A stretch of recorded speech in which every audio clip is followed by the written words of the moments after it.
and I was quite young when it came out. There was that line like the shit's really gonna hit the fan, and then there was some shit thrown into a fan, and I was like, was that really poop? And he was like, no, they just mixed together some stuff and threw it at the fan. It wasn't actually poop.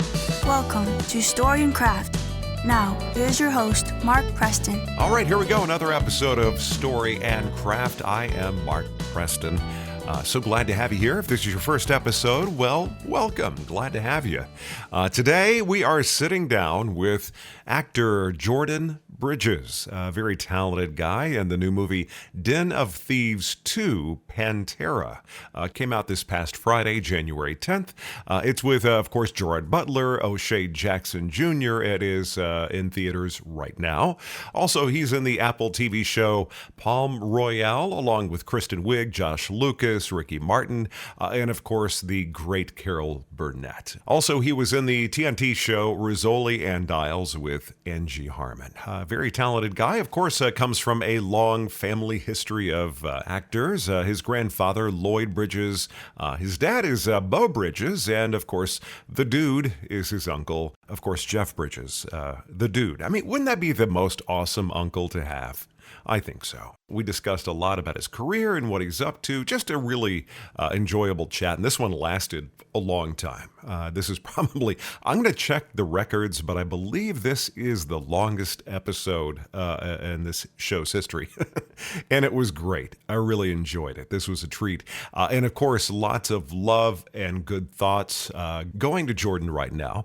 LA fires going on. Of course, this chat we had was a little while back. It was before the LA fires, which are just absolutely terrible. So many people are affected, and it's just tough to watch. I'm sure you've been doing the same thing. Having the news on is just breathtaking to see what's going on. Wishing him the best. Of course, I am thinking about all of my friends and, of course, our guest today. Hopefully, everybody will be bouncing back bigger, better, stronger than before. Hey, by the way, do me a favor, if you would, always have this humble request. Pop over to storyandcraftpod.com/rate. Please drop a little review, few stars if you would.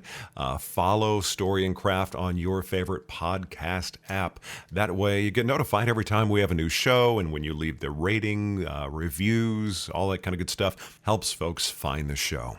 Again, I want to send love to the folks in Los Angeles. If you're living in Southern California, hey, I'm sending you a big hug right now. All right, so hang tough. Much love to the folks in LA. And right now, let's jump right into it. Today is Lloyd Bridges Day, right here on Story and Craft. How are you today, my friend? I'm good, man. How are you doing? Nice to meet you. Oh, it's more than a pleasure. But, where are you joining me from today? I'm in Topanga. With your dad being in the business, you grew up in LA, I'm assuming, or did you grow up outside of LA? No, I grew up all in sort of various parts in the valley, from North Hollywood all the way to Calabasas. When I was a little kid, I always envied the people that got a chance to grow up out. It was always this mystical place, the valley, and I was a Texas kid, so okay. So it was there was a romance to it, kind of living out there amongst all the stars or whatever. But and then I did live out there. I was like, well. Maybe not as much. not that romantic. I mean, even when you think about Hollywood or Hollywood Boulevard, it's really not romantic. Yeah. I do enjoy getting out there for a little bit of eating. I know I was out there, God, with my how old is she? No, she's turned 19. She was 17. I brought my daughter out there, my youngest, and we were there for a long weekend for work-related stuff. And I put 400 miles on my rental car from Thursday to a Sunday, or Monday morning, just driving around eating, I was like, that's one thing I don't miss about living in Southern California is all the driving, Yeah, there is a lot of driving, but there is good food. We in LA, we've definitely got some great restaurants. I just spoke with Ben Ford. Harrison Ford's son has his Ford's filling station. Some restaurant tour out there, and I was telling him, I said, just talking to him, all it did make me hungry. Like I didn't have lunch before I spoke with him. That was a bad idea. But so, what are you up to today? Anything? You doing some work? You got a little time off? I've got a bit of time off, and this is my big event for the day. So I've cleared the decks. Oh my gosh, I'm hopefully I don't disappoint. I'm If I'm ready the for big action. That's where I'm at. I'm really hoping that we provide some engaging and informative entertainment for your listeners. Well, you will. I don't know about me. I'll do the best I can. So, no, I just caught the other day, I saw the first iteration of a Den of Thieves. God, when was it? A few days back, I just kind of ran across it again. You, of course, Gerard, he is, of course, is showing back up. And O'Shea Jackson, I was like, okay, well, maybe they're going to, get you in a gun battle this time. There was a lot of machismo in the previous. I know. You know, I know. Well, here's the funny thing behind that. First of all, I was thrilled to be invited back. That Christian, the director and writer of the piece, he was kind enough to include my character Lob and Bob in the new iteration. Having survived the first one, probably because I wasn't getting into too much gunplay. But I had a lot of fun with the character. I really connected with Jerry. We had a ball, kind of playing in the few scenes that we did in the first one. And so it was great to kind of, jump back into that world. And my thing was that I keep on, because I've been for many years now, I've been a martial arts enthusiast.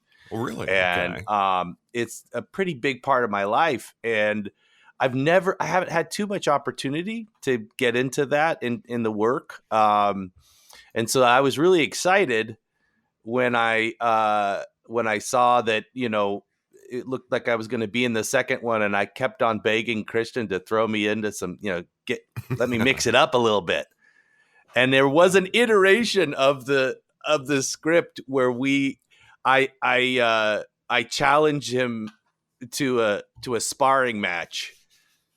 But then that didn't make the final cut. Yeah, but you look at him sadly. and he's such a, especially what was the movie 500? Was that what it Oh was? yeah, no, he would kick my ass. There's no question about that. But you just look at this guy. He was just like such a specimen. Like now he's Yeah. still in good shape, but I mean, I think that those all those guys in there were just almost unnatural.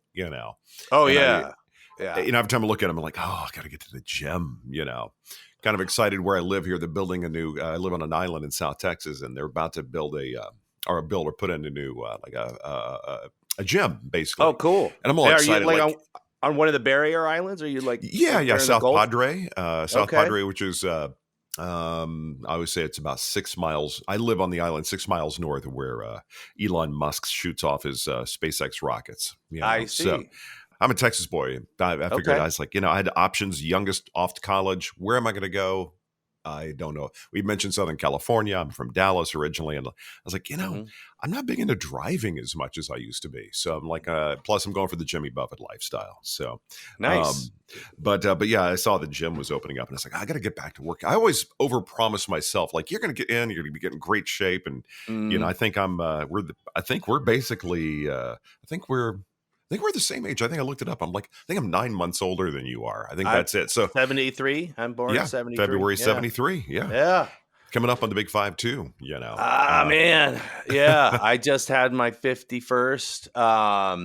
And I can feel it. My body's definitely starting to revolt a little bit. It's twice the effort for half the gain kind of thing. Isn't that some shit right there? It's like you feel like you put really in a good rough, day, man.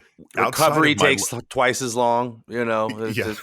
You just have to. There's a lot more planning goes involved to kind of maintaining. You're talking about the martial arts. That's been a big part of your life. So that's probably kept you in some good shape. It kept you in a routine. Yeah. No. It's. I think it's the kind of shape that I like to be in, which is that I'm not. I've never been one to be super worried about aesthetics and being hyper cut and all that. I just like to be able to know that if I'm called to act and that I can know that I will be able to physically challenge myself. and I like to kind of test those limits. And I love it as a practice. I love the community Mhm. around martial arts is amazing. I love the kind of and not in every, you know, sort of section of that world, but I do love the confluence of mind, body, and spirit practice. I think that's really healthy all around. Yeah, I've been meaning to get it more into the meditation thing. You know, that it Yeah, seems like it makes a lot of sense. And you know, the more I look at, like I talked to somebody the other day that does Tai Chi as a practice. You know, yeah. it's just little things to stay. You know, like for instance, I don't know if you ever watch Anthony Bourdain. I think towards I loved Anthony Bourdain. yeah, Yeah, he was kind of my spirit animal, and you saw it. You know, towards the last few years of his life, he was really into the jujitsu, and he yeah. just He got was into cut. Brazilian jiu-jitsu, and he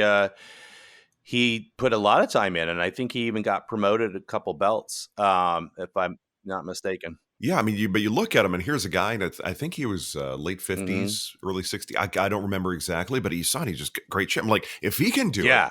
I'm If like, this okay, like yeah, hard like, drinking and smoking guy who deals with intense bouts of depression can get himself fit, maybe any of us can. yeah, I'm always looking for that Yeah, inspiration. I, Yeah, I and yeah. I think it. I've uh, I've enjoyed kind of experimenting with different arts and playing around in different studios and academies, and that was one of the really exciting things on Den of Thieves. Which, by the way, the new one, just so I do a little plugging here, it comes out in January, I think towards the end of January. Den of Thieves 2 Okay, yeah, yeah. Pantera. Look for it in your local cinematic. But one of the, so Christian Goodgast is also a martial arts enthusiast and practitioner. He's for years has been training. And so he populated the film with a lot of real hardcore uh, martial artists and stuntmen and, people who he had known over the years. And that was also really thrilling was I got a chance to train with some of them on this second one, which was great. Yeah, Even though that's I I think didn't that's get to play at all. I didn't get on screen. I didn't get to mix it up. But yeah, I just did a quick look up. It's I think January 10th, I think is okay, when there we it's go. There we go. Thank yeah. you. But then again, also a lot of times I'll look at a date and you know the way it works. I'll be chatting and the schedule gets Yeah, pushed a little bit. you'll think it's coming out and then it doesn't get released, or they'll pop it on a streamer before you never really know. But thank you for that correction. January 10th. Hopefully, it's in a theater near you. I really enjoyed the first one. It was a little bit different. I like as far as what I personally enjoy. I mean, I like all different kind of stuff, but Hmm. it was but Gerard Butler. He's one of those guys who just sort of, especially with you, that whatever intensity he brought, you had to be like you were almost like his. More of a virtual punching bag, it's almost like he's taking out his frustrations, like really early on in the original film, Yeah. and it's just like he's a guy just it was just kind of like there was a lot of testosterone in the first one. But Yes. I gotta know, without giving too much away, did they kind of cut you loose a little bit? Were you able to have any kind of physical stuff, or was it still? No, sadly, as much as I campaigned for it, I didn't get to do any physical running around. I'm kind of a foil, to Jerry there. Yeah, But also like there's some, and I'm not going to give away because I think that's part of what the fun of this film particularly yeah, is the yeah. plot and the things that they do within the plot and the things that Christian crafted in this story, I think are really exciting. So I don't want to give too much away, but I factor in to the narrative and kind of how Gerard kind of continues to pursue O'Shea. And kind of where he ends up. I kind of play a role in, what brings him into the story a little bit. Yeah, O'Shea that's another guy that's really just versatile, especially the comedy. I think he did something with Yeah. even Seth Rogen. I think for a short run series. I think he was with him. I'm really bad on remembering sometimes. Me too. I'm consuming so much stuff. I'm like, this age. I'm like, memory. You know what I started doing? This is another one of those signs, not of age necessarily. But everybody's talking about these like this powdered mushroom. I think it was called lion's mane or something. Oh, if you put that in your coffee, it's supposed to help. And I'm like doing all my reading, and I'm like I'm sitting here finding myself in this this hole I've gone into on the internet researching this. And so I'm like, oh yeah, that's supposed to help with the memory and cognition. I'm like, am I really at that age where I'm thinking about this stuff? But I mean, trying to remember, I'm sorry. No, I just sorry to interrupt, but I think the earlier you start moving, whether it's your physical body or your mind, I think the earlier you kind of jump on that stuff, the better. And I'm getting into good habits, and oh yeah, I certainly think with there's a lot of incredible benefits to all kinds of fungi, as you might put it. That I think we think of it as just, mushrooms in a salad or whatever. But when you really kind of get into the properties of whether it's reishi or lion's mane, they're pretty incredible. Yeah, I've just within the last couple of months come online as far as kind of researching it a little bit more. And it makes sense, the more natural, the better, if possible. Going back a little bit, origin story. Now we're talking about before, you grew up, in the valley and different spots. Did you have any siblings growing up, or were you the only kid? I have siblings, but I like to kind of tell this riddle when I'm describing the makeup of my family and my dad's kids. So the short answer is yes, I have 3 brothers and a sister, and they're all really wonderful people, and I love them all very much. But here's the riddle of my thing is that I am simultaneously a youngest child, a middle child, and an only child. I am all those things at once, which has been lots of hours in therapy. Just, for those playing at home, pause and take a minute, see if you can figure it out. But essentially, I'm my mother's only biological child.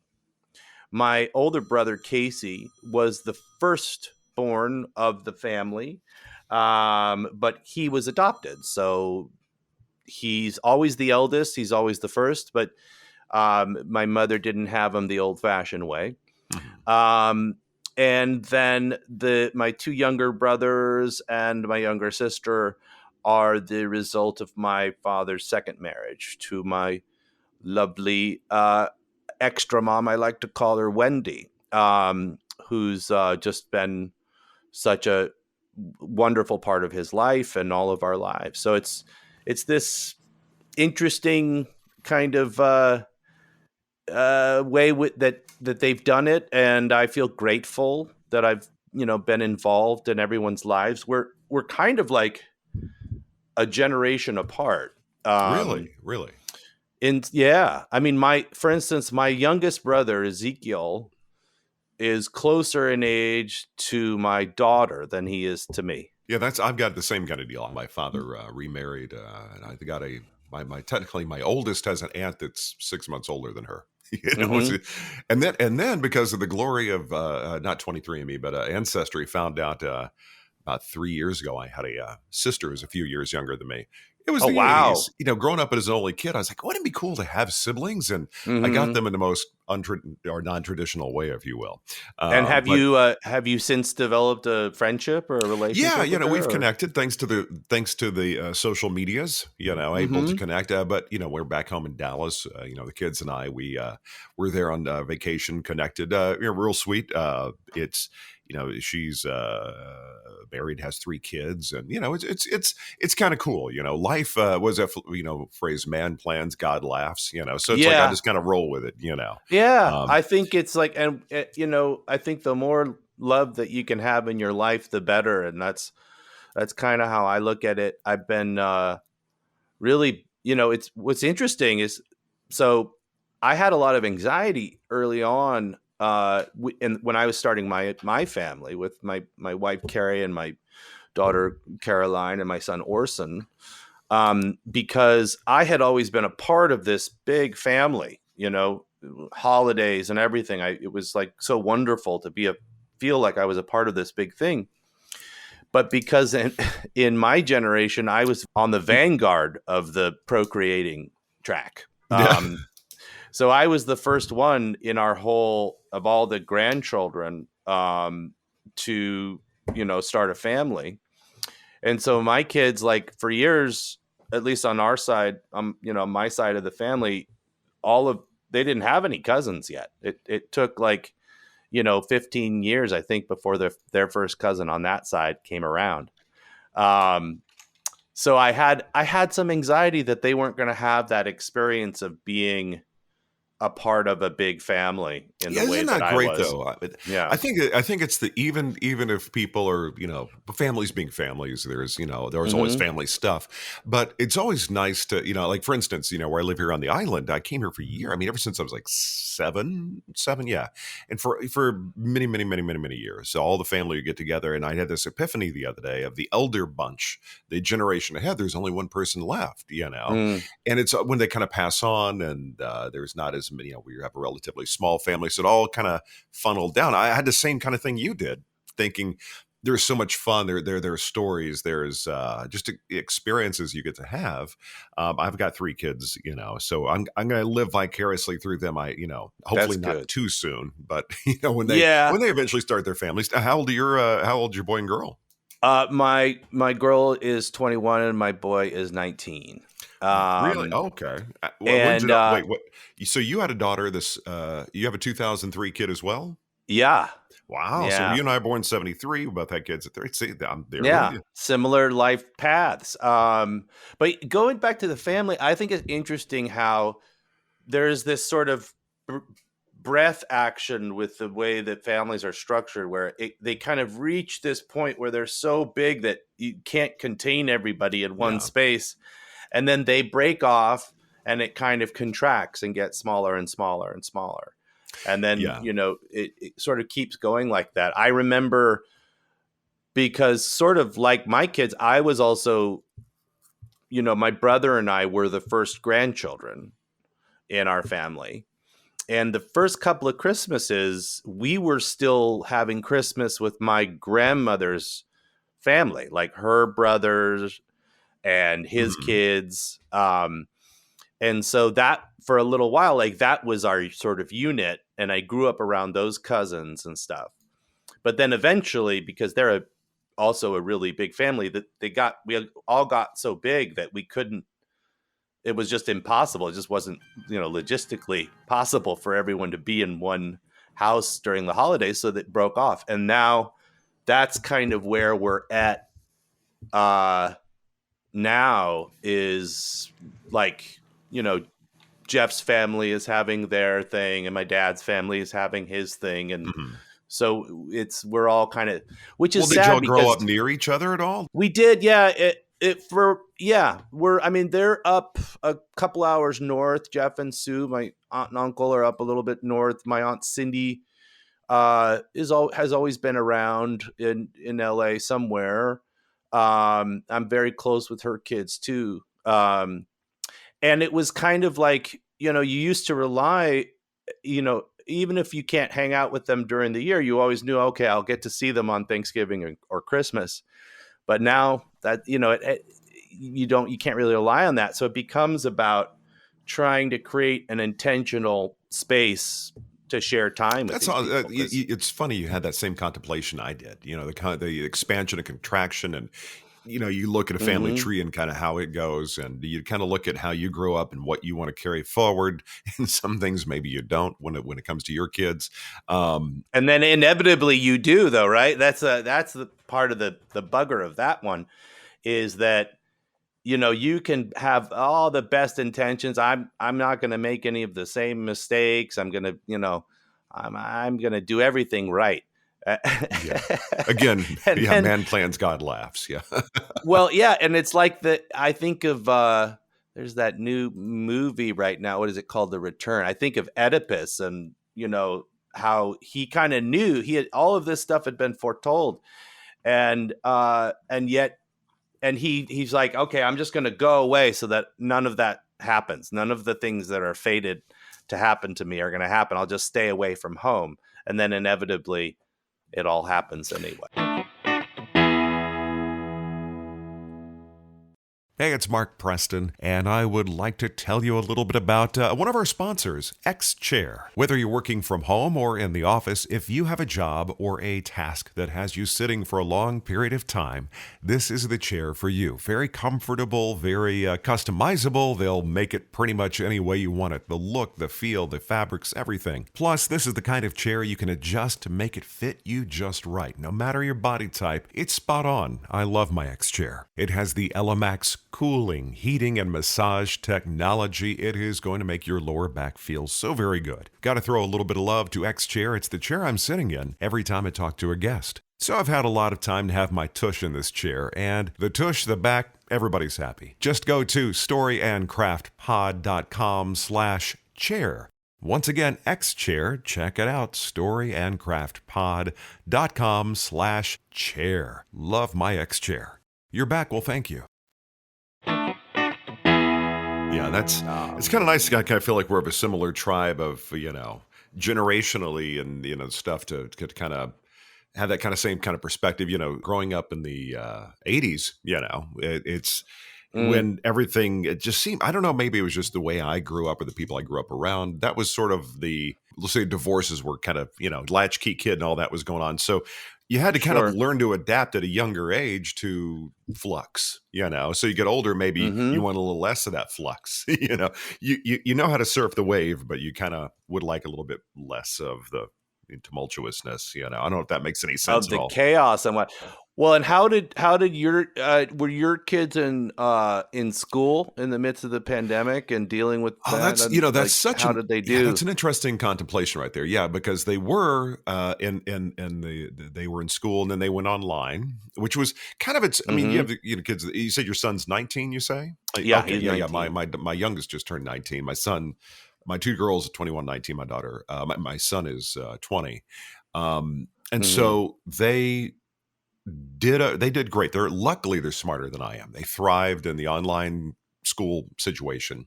The youngest one, Emma, she kind of like preferred that. She's a lot like me.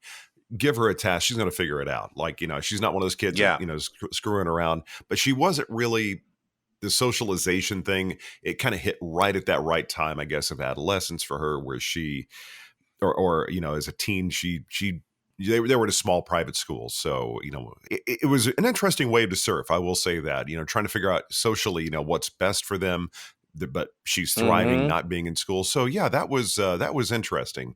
It was a lot smoother because I work from home out of my studio. So, I think that probably buffered things a little bit, and as a single dad, it worked out. It worked out. And all three of them, like my 21-year-old is graduating in a few days here, she's graduating, about half a year early. And it's weird, man, having kids 20, you got this 21-year-old. Well, I think I call it kind of unparenting, because you're still parenting, right? I had, when I first became a parent, when my daughter was born, I had a veteran parent. I was talking to a veteran parent, and I kind of jokingly, sort of half jokingly, said, "Yep, 18 years and I'm out. I got to put in my 18 years and then I can relax." And they were like, "Oh no." It's the rest of your life. This is a life sentence. Which it doesn't really feel like that. You have some aspect of, you look at how you grew up, like you're still still seeking some advice or guidance or wisdom or whatever, but the worrying never stops. That's the thing they don't tell you. It's like that. It's the rest of your life. And then where I'm at now, though, because, when you first bring this creature home, that's literally like depending on you to survive. If you did not care for this little being, they would expire. So you have to keep them alive, literally. And then it's about nourishing them, their mind and helping to sort of guide them through life and all of that. And now at this point, I'm having to very kind of willfully untie myself from being involved in every aspect of their Isn't that lives. hard And though? It's like you it's so hard, because you want them man. to know you're there. It's just Yeah. you're wanting. It's kind of like learning to fly. You want them to go, okay, I'm here, but you're going to be Yeah. soloing soon by yourself. But when you land, I'm still here. Still here to Yeah. but it's still just. I'm here. But how about the thing of like letting them make their own mistakes? I'm dealing with that And right now with my 19-year-old. Yeah, yeah, she's. I mean that is so fucking hard. Because this is your life. This is your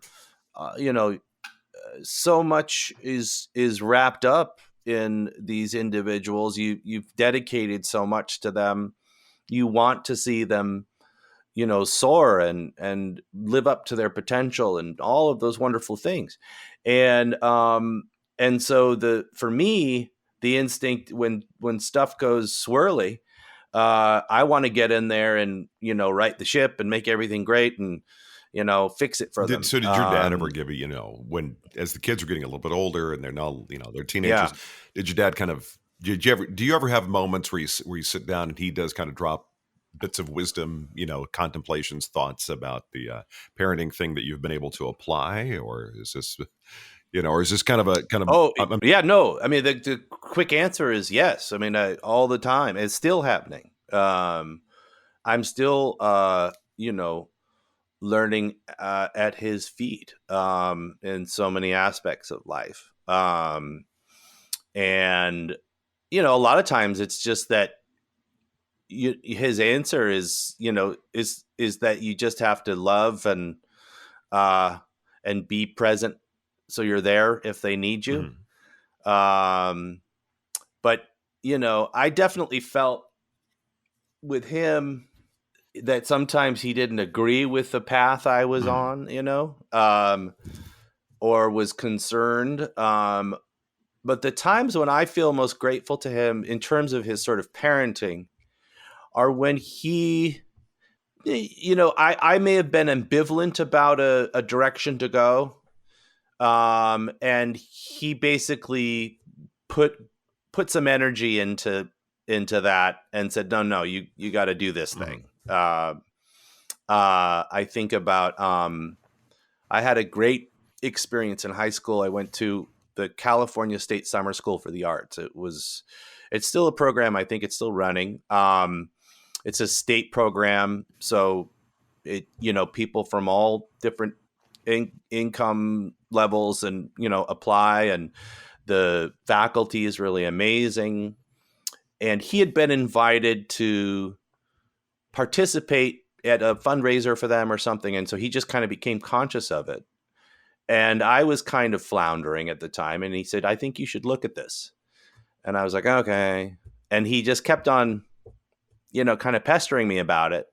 And I eventually did go. And it was one of the greatest experiences I've ever had. And had he not given me that little push, I probably wouldn't have had that. What was it? So What that's was something I tried. the path as far as guidance and encouragement, or maybe not encouragement? When it came to the acting thing and entertainment, because we were talking about multi generations that they know this thing, and was it like was it encouraged, or was it like, okay, follow whatever path you want here?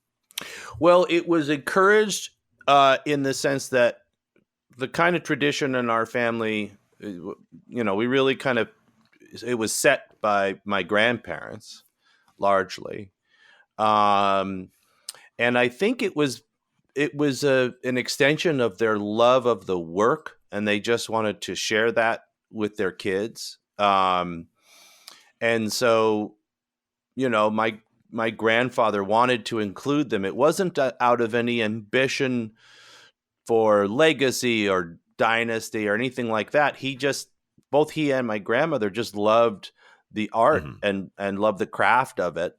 And so they wanted to share that with their kids. And, he, at the time when they were young, he was in a position where he could kind of throw them in. And so both Jeff, my dad, and my Aunt Cindy all had kind of opportunities to explore it. And but there was never, I don't, and they'll have to ask them, but my perception of it is that none of them ever felt any particular pressure to do it, or felt like they were. Right. Well, I do kind of see from where they're coming from, the way you're explaining it. Isn't Yeah. it fun to kind of do this thing with if you can, it's just another family experience, if you will, Yeah. As And my dad puts it, it's like going to work in your dad's shop. If your dad was a tailor, you would, your first job would probably be, measuring coats or whatever, or dealing with the scraps, or, that's generally our first work experience. So, I think for a lot of people is around whatever their parents do, or if you're a farmer, you're going to be working on the farm. And so that's very much the kind of mentality that my dad continued with all of us. And so each of us, were thrown in the water very early on, to the point where I think everyone could have been union, all my siblings, and some of them, and my sister, Emily, is still very much actively, has a career as an actor, as does my brother, Ezekiel. Mhm. But then Dylan and Casey went different ways. My older brother, Casey, has had a very interesting life and traveled all around the world, and now he's coaching soccer. But for a while, he was a cameraman. He worked camera crew department. But as a kid, he had been put in there as well. And, that could have been a path for him. He chose not to go there. Well, what about your kids? Are you looking at them and are Both of encouraging? them. Are they So kind of the same thing? I kind of did the same thing. And I'll get into that, but I first want to start because the answer to the question is, like, when I was young, when I was a kid, my dad, he had started directing a bit, in the 80s. And so he would sort of throw us in these projects that he was directing. And, one of them came along that was kind of a big deal. It was a movie of the week that Disney put out, a big kind of holiday special, and he cast me in the lead. And it was also, my grandfather was in it, my grandmother was in it, Jeff had a little cameo, like Wow. everyone was in it. And that experience made me kind of not want to do it, because I had to audition 6 times to win this role. They were going to give it to another actor for a while. And just the whole, just all of the weird trauma in this business that can happen was kind of very present. Thankfully, I was with my family, so that part of it was great. And the work itself, there was a great cast in addition to our family. There was really, a lot of great actors were in it. But the business side of it, being a part of, this crazy Disney machine, it was all too much for me. And so after that, I kind of withdrew from it for a while.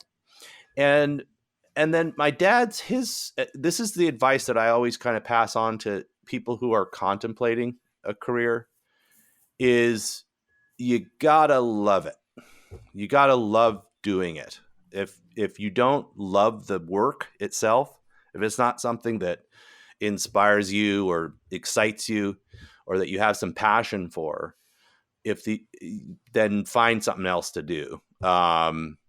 Because the things that you have to deal with in rejection and uncertainty, and also, when a job comes up, you pretty much have to drop everything. You can't say, like, oh, my wife's about to have a baby, or or my father is, whatever. You can't let all of the things of life that normally people can kind of take time out for, you have to pretty much put them aside. Indeed. Um, Yeah. Especially, and particularly if you're like I've carved out this place in the business for myself, and it's interesting because I'm kind of manifesting something that I set early on. I've always admired the actors who you're like, oh, that guy. Oh, that, you kind of keep seeing them and you really appreciate the work, but you don't know their name necessarily. And because I had seen what fame can do to people, peers of mine and to my family, and been around it. And it always made me feel uncomfortable and weird. And I never wanted that. And I kind of kick myself now because a little bit more fame would have been given me better leverage in the business. But that's kind of what I've ended up manifesting. I think what you're describing is what the backbone of the industry in Hollywood is. It's all the people who show up. You may or may not know their name, but they show up and you're like, okay, this is going to be a good scene, or I'm going to enjoy it. Yeah. They elevate everything that they're in. And so that thing from my dad was like and also my grandfather, I think, espoused this as well, is that you got to love it. You got to be able to work really hard. And you got to be respectful, to everyone in this business. Those were the kind of things that I got from them. And so I kind of passed that on to my kids. Each of them, is eligible at this point to join the union. They've both done some work. They seem to be taking different paths. I think it's still there. The opportunity is still there if they want it. I think they both have talent. They both have shown talent. But it's also, I don't know, it's interesting. Tell me if this might just be my kids, but I feel like it's a generational thing with them, that it's sort of like ambition is not really cool. Like there's something with them where they kind of, things have to happen organically, or I don't know. And maybe it is just my kids, but no, I what I think is you don't want to be, like, you got to make up your mind now what you want to do. You don't want to, but at the same time, it's like be moving in a direction, have some momentum going somewhere. I think my kids, that's my thing. I was just saying, explore, like, get out there, check some things out. It's okay to discover something's not your jam, but I mean, that's right. But try, try. But you grew up like with a thing being a thing in your life, and there was some like excitement for it early on. Well, and with me, like my challenge, I did a lot of resistance with it.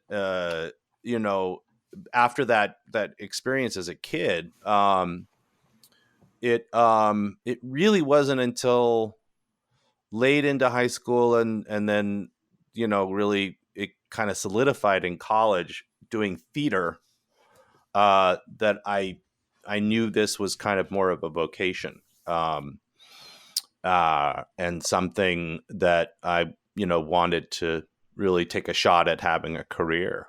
It wasn't automatic, and also there was the thing of, just because you have people in your family who have seen some success, it's no guarantee. It's the same like professional sports. I mean, when I hear the phrase Nepo baby, I mean, you can get some opportunities, but you're not going to stay in it unless you can perform. You're not going to be at a level, because there's simply too much, for lack of a better way of putting it, too much money on the line to. The people financing these things want to make money, Speaking of that, it's really funny. I actually almost became your brother indirectly once. Interesting story. Back, your dad was set to star in an independent film, but it was about 2000. I'm trying to gauge how old my daughter was. She was about 2004, roughly. It was going to be shooting in New Orleans. Maybe it was 2005, and there was. It was supposed to be basically the premise of the film to break it down, was like he was a guy in the South, had some means, maybe, some people with money in the South. And he had Yeah. two kids. One of them was either kind of a business guy or kind of shyster. And he had another one who was a doctor who didn't really, and I was auditioning to be the doctor. And I had a Okay. couple callbacks and ended up not getting it. But it was like really cool because your dad was going to be in it. And he, of course, with those small independent films, when you say Beau Bridges is coming along, well, that's where the financing is coming from. And Sure. and then I didn't get it. Actually, William Ragsdale, the guy who was in the original Fright Night. Remember that movie? Yeah. He ended up getting it. But I think My Name is Earl came around for your dad, and he jumped on that. And then of course, the story always, you have the person who's kind of helping get the financing, but he's got this great opportunity. The film doesn't come together. But I was so excited. It's like I get to play Beau Bridges' son for a moment. So wait, did it? So he did do it? Like No. It is out there? No. Or it fell apart? When he went to go do My Name is Earl, I think that him not being top of the call sheet there, as it were, the film didn't come together. It was a small independent thing, but it was kind of a cool premise where basically I was supposed to be a doctor out just doing my thing. I wasn't really relying on the family's money or whatever. Like I said, it was about 2000, 2004, 2005, something like that. I was so excited because I was like, okay, that would be a fun experience. I mean, that's because I've always had ambition to be on the producing side of things, and to help bring work to light. And I just love the idea of starting with an empty page and then creating something that then gets out there in the world and generates work for people and all of that.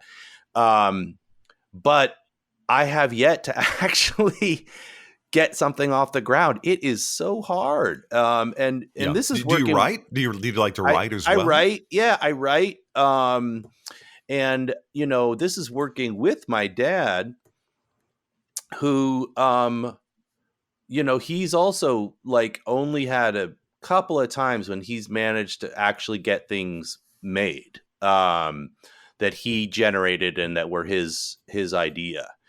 And I find that pretty amazing, particularly like there was a project that he had with Jeff and the great director Hal Ashby.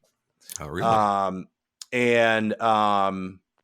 But because of the timing of it, and because at the time, and really for, I think the last, third or almost half of his career, Hal Ashby was kind of written off, sadly, because I think he's one of our great American directors. They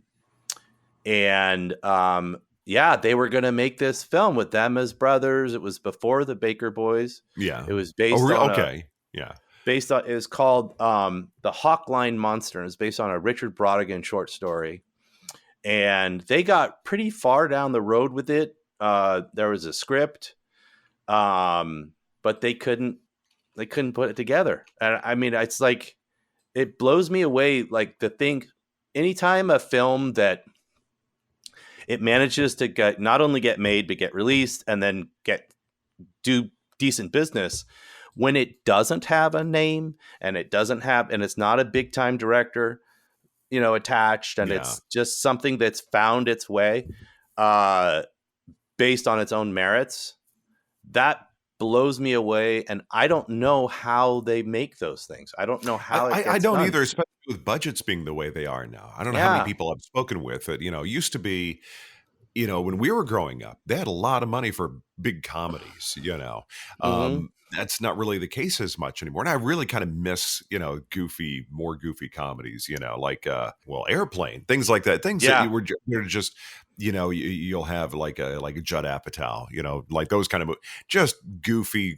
You don't see that nearly as much. And like you said, getting movies off the ground, it is mind boggling to me, especially when I talk to folks, when I just kind of look at, what they've been up to and how many movies they've done are in the can, they're set, that just never get released. And I was like, oh my God, what a letdown that's going to be. That's another thing is like all that waste, when the most recent one I heard about was, I think Batgirl was like they wrote off like tens of millions of dollars. Warner Brothers? Yeah. they just shelved the whole thing, and they had like shot most of it, I think. Yeah, because what's the deal? They could actually take a loss on the film and come out financially ahead or something like that. I'm not an accountant at all. But With insurance or whatever. I don't know. That's probably why I have yet to actually produce something, is because I don't have instincts for that kind of stuff. But one thing that I like about the modern era and where we are, particularly with television, there used to be this thing called pilot season.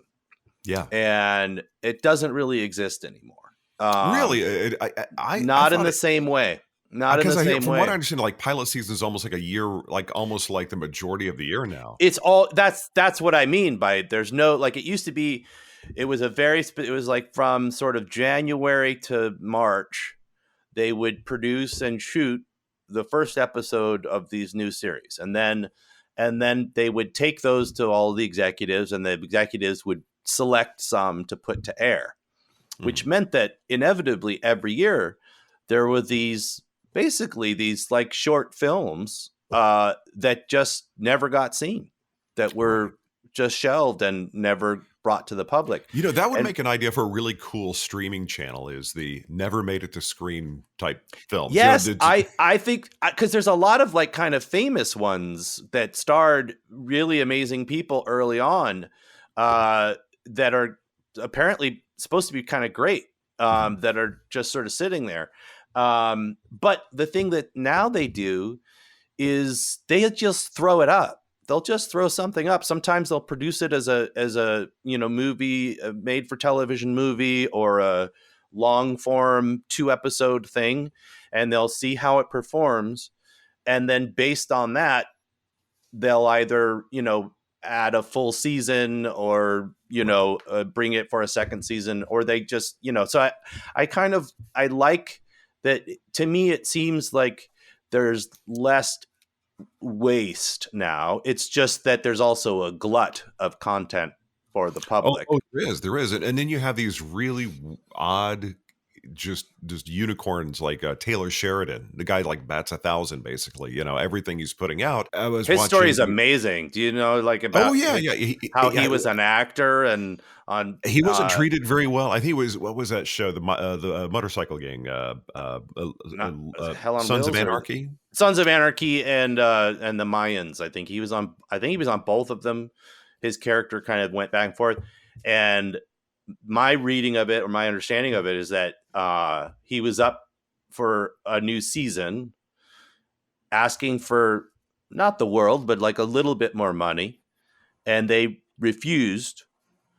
And then he just was like, "Okay, I'm out." Yeah, and then he went and wrote Sicario. It's just wait, he also did your uncle's Hell and Water, or Hell.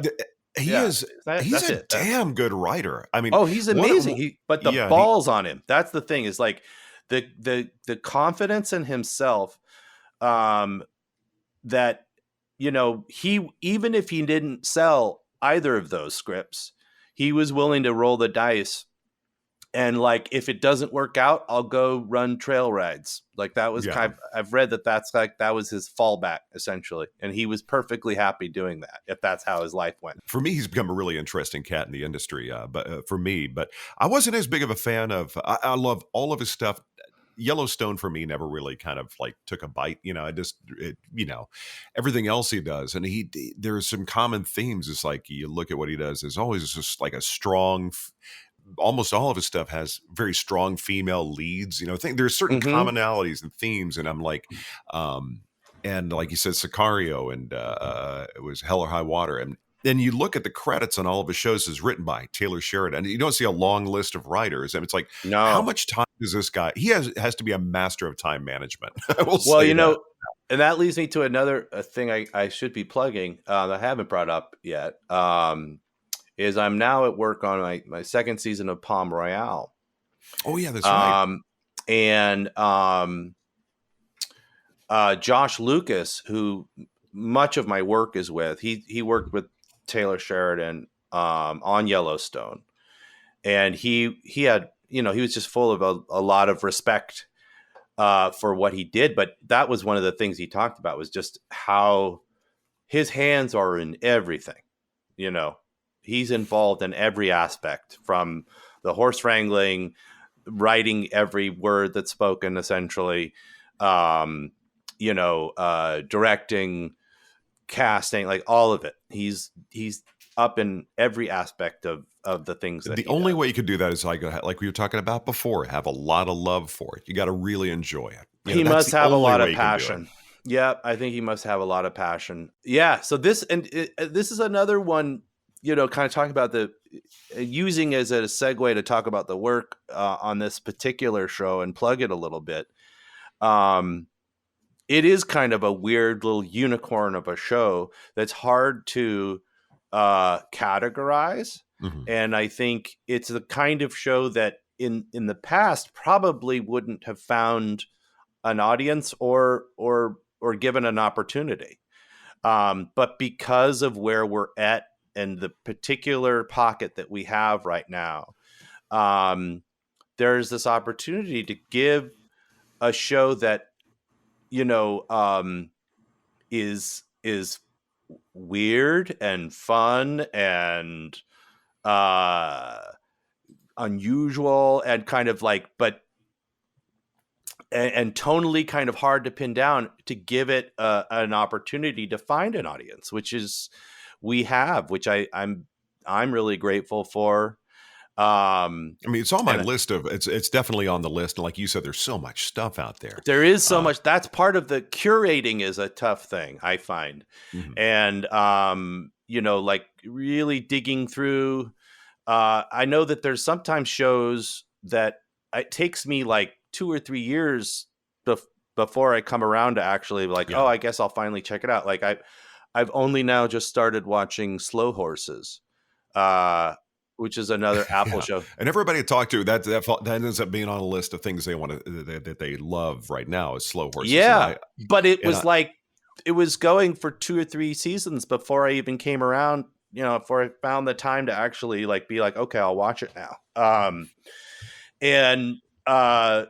So that's kind of, I think that's how some people are coming to Palm Royale, is like they'll catch an episode on the plane or something, and then they'll dedicate time and kind of binge it, or they'll even which is even better, like when I think what runs everything now with the streaming model is when they can track new subscriptions based on when a show was released or based on the views or whatever. Mhm. I think when they can see it driving subscription audience, that's when they really like it. Oh yeah. That now none of that stuff is the old way of doing ratings and stuff with the streaming. It's kind of about, they can have granular. They know what's happening at every moment. Yeah, and it's but crazy. they don't publish it unless it's something that's like extraordinary, like with Stranger Things or whatever. They don't. We're not seeing like the weekly Nielsen ratings for these shows, really. Now, do you have any kind of preference when it comes to the workflow and just the vibe of working on a show, working on a series, or working on film?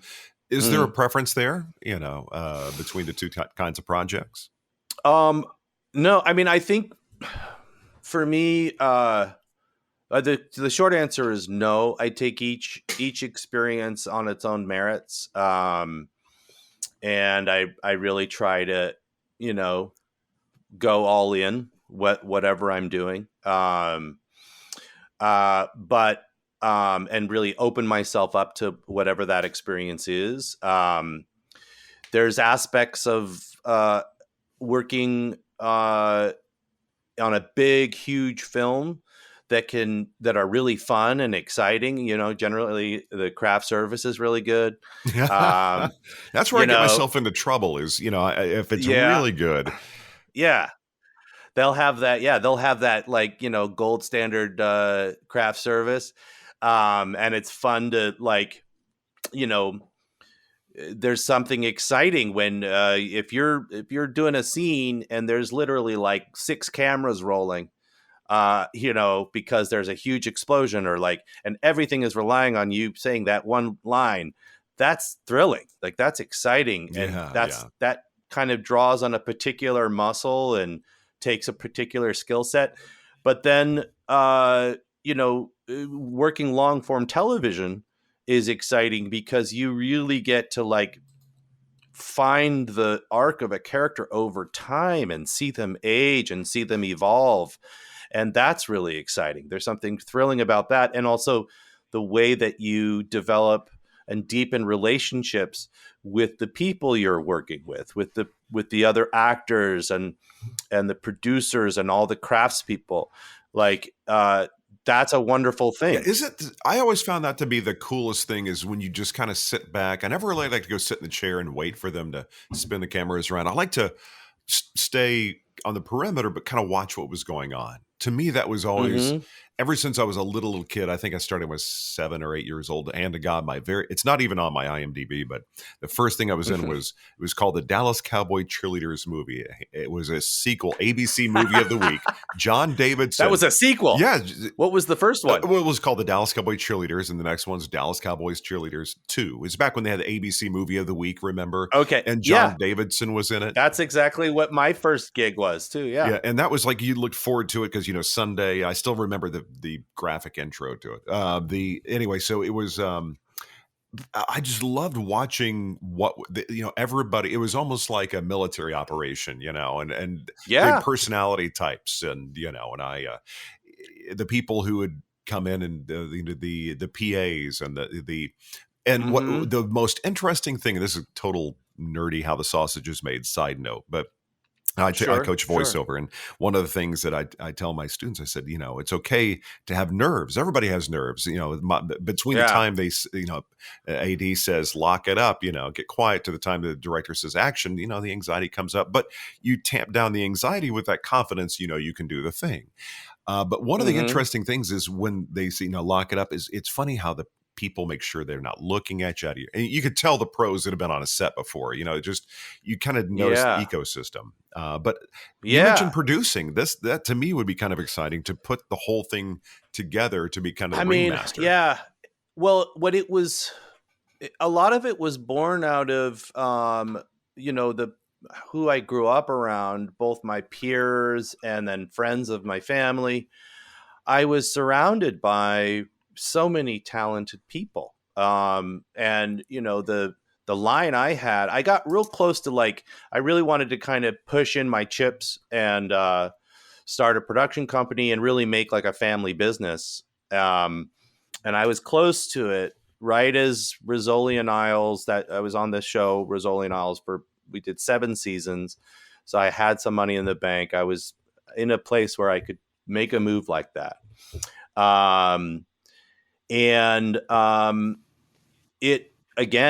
It just sort of didn't coalesce. Yeah. I had the ambition and I had the desire, but it just didn't kind of come together for one reason or another. That's always been there. And I think that, like, the one sort of piece going back to your question of which do you prefer, or the one thing that I didn't talk about was theater. To me, that's the purest work for an actor, because it's still a communal experience. But when the lights come up on the stage and you have an audience there watching you, it's up to you to keep it going. There's nowhere to hide. There's nowhere to hide. It's just and that to me that's some of the most thrilling stuff I've ever had the opportunity to do. So that's, I love theater as well. Well, one kind of side note, I was curious as we kind of start wrapping up, I'd be remiss without asking, what is a memory of your grandfather? When you there's a certain iconic nature to him. You've grown up, with your dad and your uncle and the grandfather, they're family, but they're kind of perceived. We're the same age. So, when Airplane came out, that was just like, that was that first, like, you can do that. You can be, adults can be, like the casting of it. They took, I think it was Abrams Brothers, it was Jim Abrams. The whole idea of taking serious actors and dropping them into this thing, I thought Hmm. it was cool. But I was curious, what is memory or advice or guidance or just experience that kind of sticks with you from your grandfather, personally or professionally? I mean, there's so much. I mean, I can just kind of riff on some. The first thing that was occurring to me was talking about Airplane. I remember seeing it, and I was quite young when it came out, but I still got to see it. And I asked him when, because there was that line like the shit's really going to hit the fan, and then there was some shit thrown into a fan, and I was like, was that really poop? And he was like, no, they just mixed together some stuff and threw it at the fan. It wasn't actually poop. I remember him telling me that, and then I also, in terms of like really impactful moments, I think that he was a very physical person. He loved the ocean. He loved swimming, and he just loved being physically active. And so that's like something that he kind of, I think, relayed the importance of kind of keeping your body right. The importance of family was very important to him, and he put a lot of energy into that. And then also work ethic. One of the things I love about the job is that I get to hear stories from people who worked with him. And without fail, it's always somebody saying how respectful he was, how dedicated to the work he was. And that has to make you feel And good how that it's great. people are out there living their lives with a good vibe and memory of your grandfather like that. Yeah, that's amazing. And so like I when I'm working, I actually almost before every take, I take a minute to kind of commune with him and his energy and his spirit, and make sure that I'm carrying that on. I want that. I always want that to be the experience of anyone who I get the opportunity to work with. I want them to come away feeling good, feeling energized, feeling happy about the day that they just put in. That's really important to me. Well, I was curious. Where's your family like from? Like originally, where your people? Where do they originate from? The Bridges. Well, yeah, it's interesting. We've on my dad's side, if you go kind of the patrilineal line, we've been in California now. It's like the fourth generation. Mm-hmm. My grandfather's father was the first one here, but their stock is sort of British essentially, and then there's a bit of Scandinavian, apparently some Portuguese in there somewhere, and then my grandmother, on my dad's side, she was her father was from Liverpool, and then I think her mother was Irish. So a lot of British, kind of like on that side, and then on my mother's side, it's Russian and German. Okay. And they were all immigrants. Her parents were first generation Americans. My dad's side, my grandmother's father immigrated, but my grandfather's people had been here for, I don't know, probably about 100 years. Yeah, I'm just envious because you have that Bridges family hair. I tell you, I'm a little envious over here. Yeah. I mean, I've got, this is each one of these I've earned. Yeah, those are coming that feeling in nice, of earning those gray hairs when you become a parent, that you get anointed with at least a couple, because you definitely do, man. But one more note on the family, both your dad and your uncle pick, on the Mount Rushmore projects that they've done, what kind of stuck with you? Like, this is cool. I'm you're taken back by seeing that performance and just being like, this is pretty rock star. Yeah, I mean, part of my thing, I think both of them have kind of continued the thing with my grandfather in terms of work ethic, like I think that there's something of value every time up to bat. I think they do great work. And so it's hard for me to sift through and really isolate. I like to like turn people on to maybe things that are not as well known. I mean, you probably like with my dad, going back to Hal Ashby, early on, he did Hal Ashby's first film, which is called The Landlord, which I think is an incredible film. Also notable, Lou Gossett Jr. is in it. It's a really wonderful film, and he's great in it.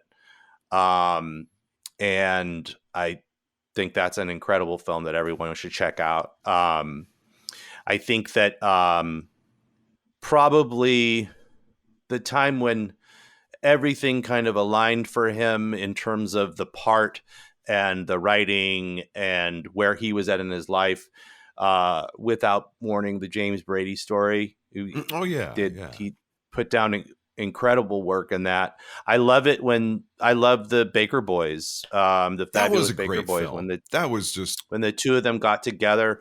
It was great. And Steve Kloves was 24 when he wrote and directed that film. I can't even imagine being 24 and having that kind of weight on your shoulders. Right?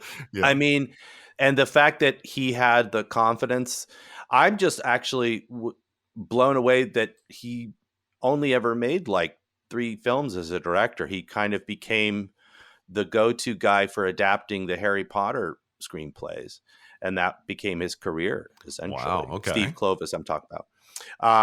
So I love the two of them in that. I think they're both great. Jeff, going back to Hal Ashby, Jeff did his last film, which was called 8 Million Ways to Die, which is an interesting film. I think he's great in it. Kind of a little bit of a flawed film, but I think he's really wonderful in it. Probably my favorite of his is a toss-up between Fish or King. God, I almost forgot about that one. That was with Robin Williams, right? Robin Williams and people forget about that film. Yeah. Amazing film, and I think he's wonderful in it, and Robin is incredible in it, and the two of them really bonded, and you can kind of feel that chemistry. That's a great film that people kind of forget about. Terry Gilliam directed that one. He's another director that I think had a couple films that didn't do great business, and now people kind of forget he is I think one of our greatest filmmakers. I love his work, and I love Jeff particularly in that film. And then with my grandfather,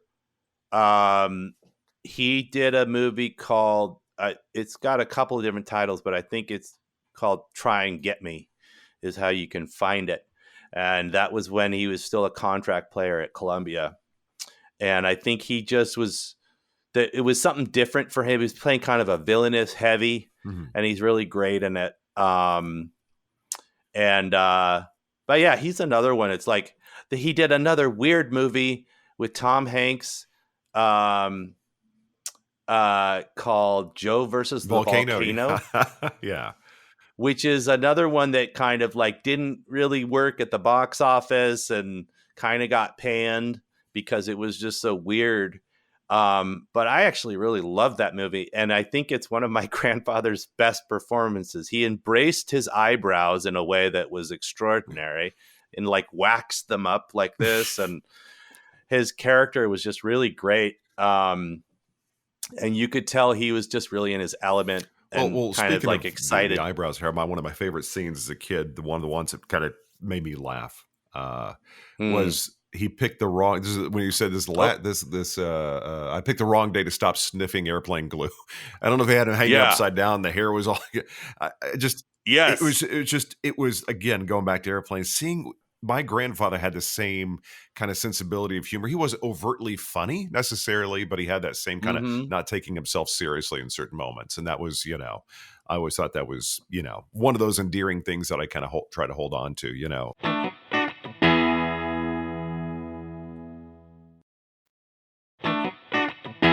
Well, Tim, before we get Sure. going, I have something I call my 7 questions, just a little extra fun I like to throw in. And just Okay. my natural curiosity. I always end up talking about food at least once.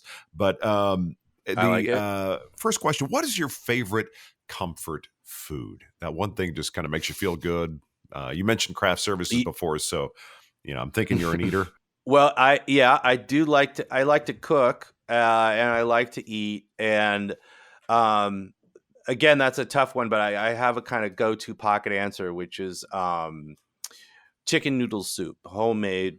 I call it because it comes from my mom. I call it Jewish penicillin. Um, and I have a very intricate and involved recipe that is a kind of an international secret, so I can't give it Well, hey, here. if you're a But big soup guy, I can hook you up. As a Jewish kid here, I came up with a matzo ball soup recipe. Became popular enough to where my family during Passover, like, okay, my family is like, okay, Mark will make matzo ball soup. My ex-wife's family was like cool with it. So I'm like, wait a minute, I've got 2 different families liking the soup. I'm going to hold. Nobody gave me the recipe. I was like, I like it more of a stew. I like it being a little more hearty than this little thin broth kind of a thing. But yeah, I'm with you on that. That's one I've tried to make matzo ball soup many times, and they always come out like hard pieces of granite. I can't figure out the balls. it's what it is. Let me help you with your balls here. Um, it's you don't want a rolling boil when you want to put them in when the water is about 60% of where you want it to be, and then by the time it reaches that kind of a little harder boil, that's when you cut the heat down.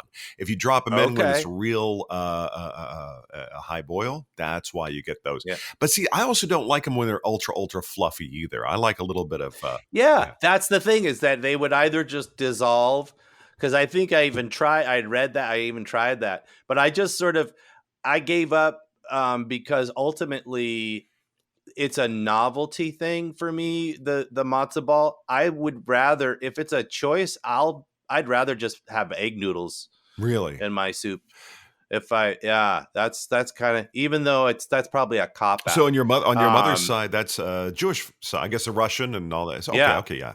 Then of course you've had the mishmash down at Cantor's Deli. You had to have had that at least once. Okay, Yeah, definitely. And I love Cantor's. It's been a while since I've been there, but in high school I was there all the time. So yeah, that's my kind of go-to. Like whenever a kid is not feeling well, I will whip that up. We have beautiful California bay trees here in Topanga, and so I love to throw one of those in there. Really? They're very pungent. Well, Much better than the store-bought bay trees. If you just get a fresh bay leaf. Fresh is always better. Oh yeah. That's one of the things I love living on the island. I can grow my herbs year round now, which is just fresh herbs, man. It is like they just could take something average and just like amp it up. But you can tell I haven't had lunch yet. Absolutely. I always end up chatting with folks right when about lunchtime. I'm like, God, I'm making myself hungry. Now the next question is, you're going to sit down and you got for a few hours talking story with 3 people. Sitting down for coffee, living or not, who would those 3 people be you would like to sit down and chat with? Oh man. Or what about like fictional? I think about that too, or mythological. That's an interesting take. Go for it. Absolutely. Well, no, I just also think about when you get into religion or spirituality, sometimes you don't know to what extent those people were amalgamations of historic people or anyway. Who would I want to just hang with? I mean, it's because it's different. Like, there's people who I want to learn from, right? Or who I feel like I could really it would be so exciting to sit down with them. But then there's people who just seem like they would be interesting to just kind of have lunch with, or go out on town hit the town with. And this will probably change, but for some reason right now, I'm going to say, and just because I want to make an interesting table. Well, that's the point of it. Yeah. Because you also want to see the interaction between the other people, not just with between you. them. And we're just going to assume that they can all talk in the same language. But Dorothy Parker, um, Aleister Crowley, and Jesus Christ. Jesus comes up a lot, because it's funny because Yeah, I'm sure that was kind of I was trying to get more creative. But I also, because he kept, I've been kind of going through the New Testament recently in a way that I haven't before. So I've been thinking about old JC. But yeah, that would be an interesting table. Maybe actually no. I'm gonna substitute in somebody else from the Bible for Jesus. Who I'm fascinated about right now is David. Really? Okay. King David, he of the sling and Goliath. If you get into the text, he was wild, man. He was many wives, and I don't want to get too into it because we'll probably lose half your audience, and I might get a fatwa put out against me in certain countries. But if you really kind of look into the text with David, seemed like a very interesting dude. Yeah, I think that's so I think when you David. Yeah, we could be. I'm no biblical scholar by any stretch, but if you look, Neither am I. But if you look Neither back and you really kind of scratch, excuse me, if you scratch the surface below what like what common knowledge, and there are some interesting stories. And I always say, if you take the Bible and a history book next to each other, you reveal some really interesting things about culture and society and sociology and the way in storytelling, and yeah. Barack Obama comes up a lot too. So, oh man, I would love to hang with Barack. I'd love to do a beer summit with Barack. He was the one political figure that I ever felt really passionate about and that I actually campaigned for. Yeah, we talk about Anthony Bourdain. They're seen at the little diner in Vietnam. Oh, I love that. In Vietnam, yeah, that was an incredible scene. But yeah, but I imagine that a lunch, a long drinking lunch with King David of the Bible, Dorothy Parker of the Algonquin table, and Aleister Crowley of all of his interesting stuff that he got into in the late 19th century and early 20th century. I think that would be a very interesting table. Very cool. That would be a dynamic conversation, to say the least. Very dynamic. Yeah, it would be fun, I think. Now, the next question I got for you, going back to you're a young man or kid, who was your very first celebrity crush? Well, I mean, there's different kinds of crushes. I mean, I can, in terms of like related to business stuff, or just if we're talking about, I mean, I do. That just really grabbed your attention and just captivated you, and like maybe you're like, yeah. Oh man, that's. Well, I got to meet. I mean, there's a couple that there's two people that I got to meet in real life that I was fortunate enough to get to meet. Both of whom I was pretty much embarrassed myself. The first was Michelle Pfeiffer. Oh, of course. Was that on the Baker Boys set, or? I got to be on the set on Baker Boys for a couple days. I got to meet her. And for me, it was all about Lady Hawk. Mm-hmm. Like, I'll still go back to that movie. I think she's incredible in it. It was pretty early on in her career. And just, I fell in love with her in that movie. And so when I got to meet her, it was amazing. And then another one was, there's two, I'll say Paul Stanley, of the lead singer of Kiss. Oh yeah. I had him on a lunchbox. I love how ostentatious they are. I just love their whole thing. And so there's no better band on earth that understood branding than Kiss. Yes. And just like, while, extravagant experience. I got to meet him, and that was really fun. In fact, I just saw something pop up on social media the other day where he was talking about like tolerance or something. It was a video where he was, Yeah. it just, they're, Sort of surprisingly intellectual yeah, or yeah, something. yeah. That was, yeah. I didn't Yeah. really, I mean, I will say I wasn't, it's not that I wasn't into the music. I just didn't, I was not there's people Yeah, who are no, it's really not. into Kiss, For me, it was like the whole experience. It was less the music than it was the experience of it. They're. I think they're a very experiential band. But those are, and then the final one. In terms of just people who I was fortunate enough to meet. I've always been a huge fan of Tom Waits. I think he's a wonderful actor, but as a songwriter, there's really not too many people that are better than him. I think he's an incredible artist, and I got to meet him one day in a supermarket, and that was amazing. And then I'm just trying to think of like, in terms of like as I started to kind of become conscious of the craft of acting, there was something I've always loved about John Cusack's work. Yeah, Really, yeah. like, Gross Point Blank was like kind of, oh, fantastic. yeah, and then you go back, Say Anything. exactly, where he, then you go to, oh God, there was this one just classic kind of 80s. It's Better Off Dead. no, That it's was not the Better one- Off Dead. Is that where was his the ski one. girlfriend goes on vacation with her family. He's supposed to join them, and it's this whole odyssey where if he's trying to, it's going to be. I'm spacing the name. I kind of remember what you're talking about. I remember level 42 did the music in the closing credits. Don't ask me how I remember that, but That's an interesting little bit of trivia.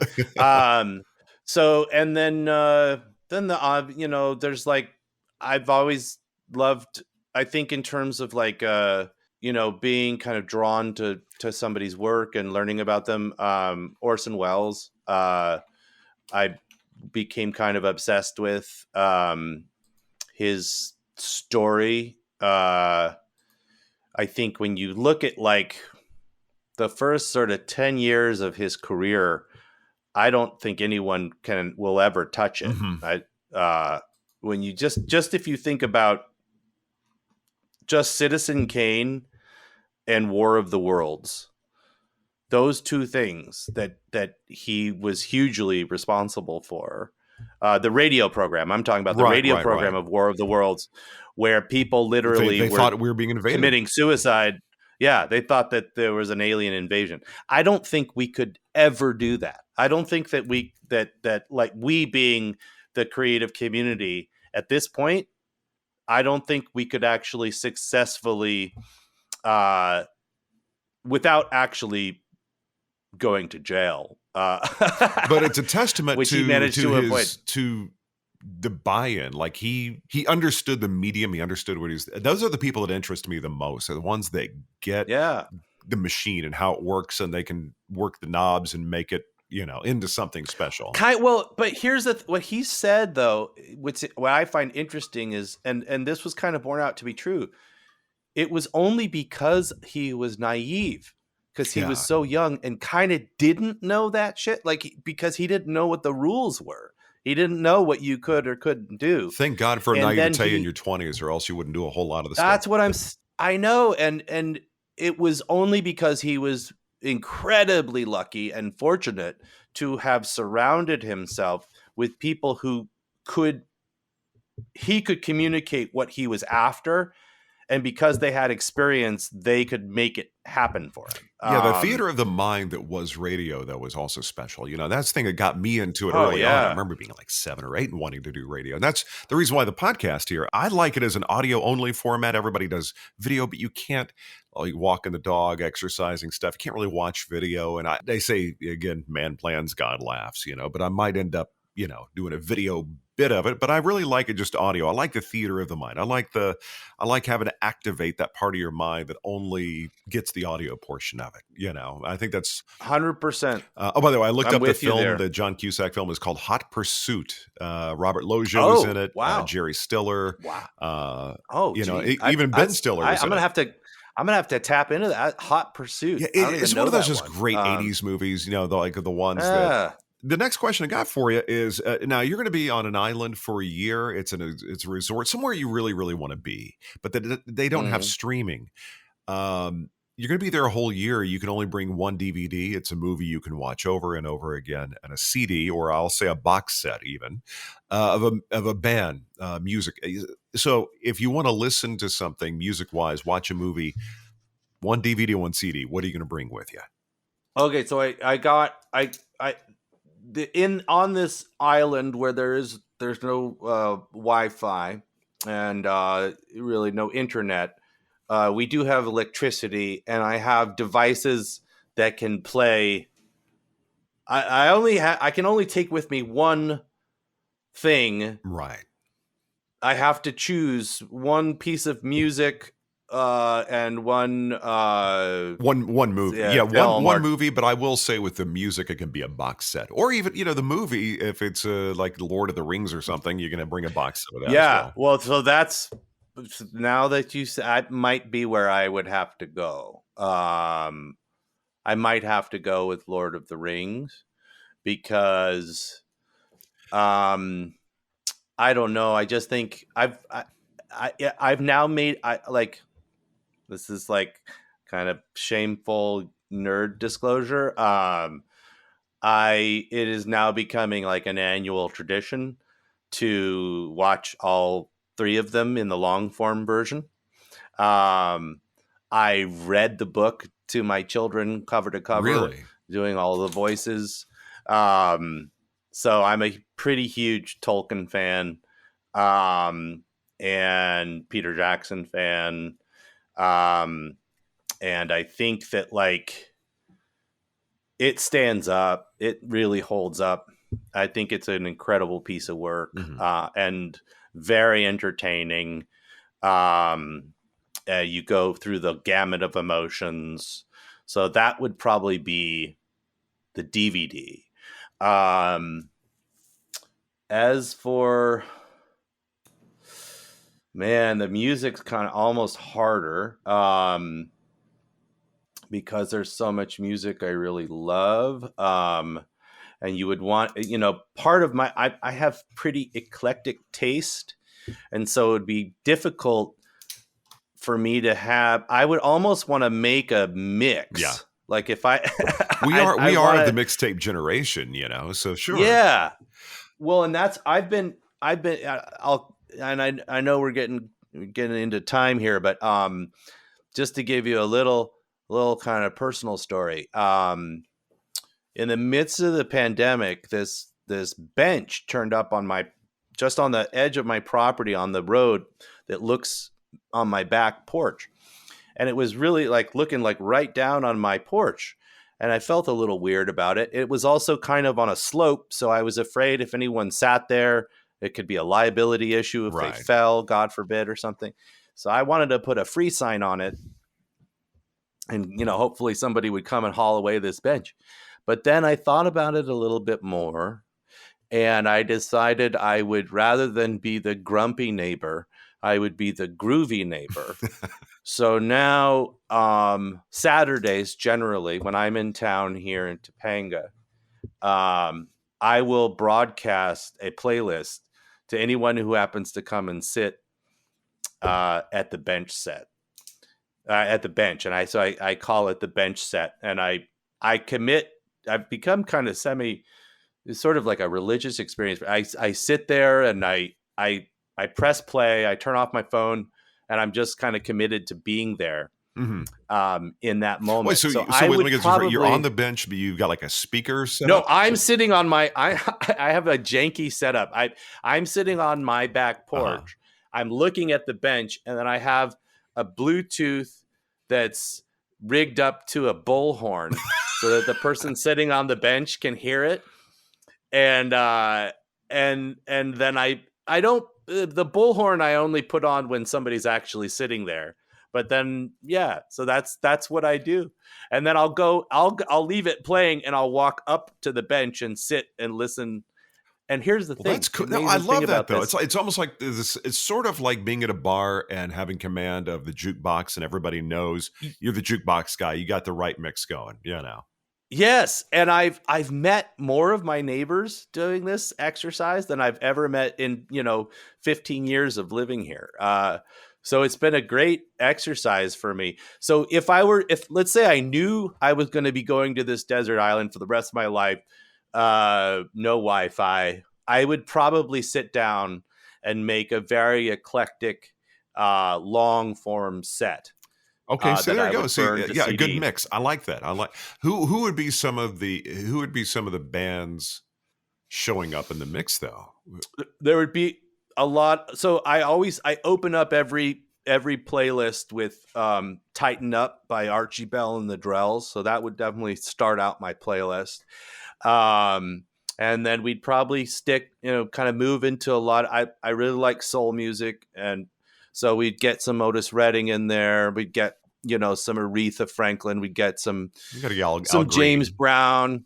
Definitely get some Al Green. And then I'd probably start to sort of transition into sometimes I'll go from there. I'll go to hip hop. I'll go to particularly, I like kind of say, early stuff coming out of the South Bronx. And so I'm, thinking of, Cool Herc, and I'm thinking of, the Message.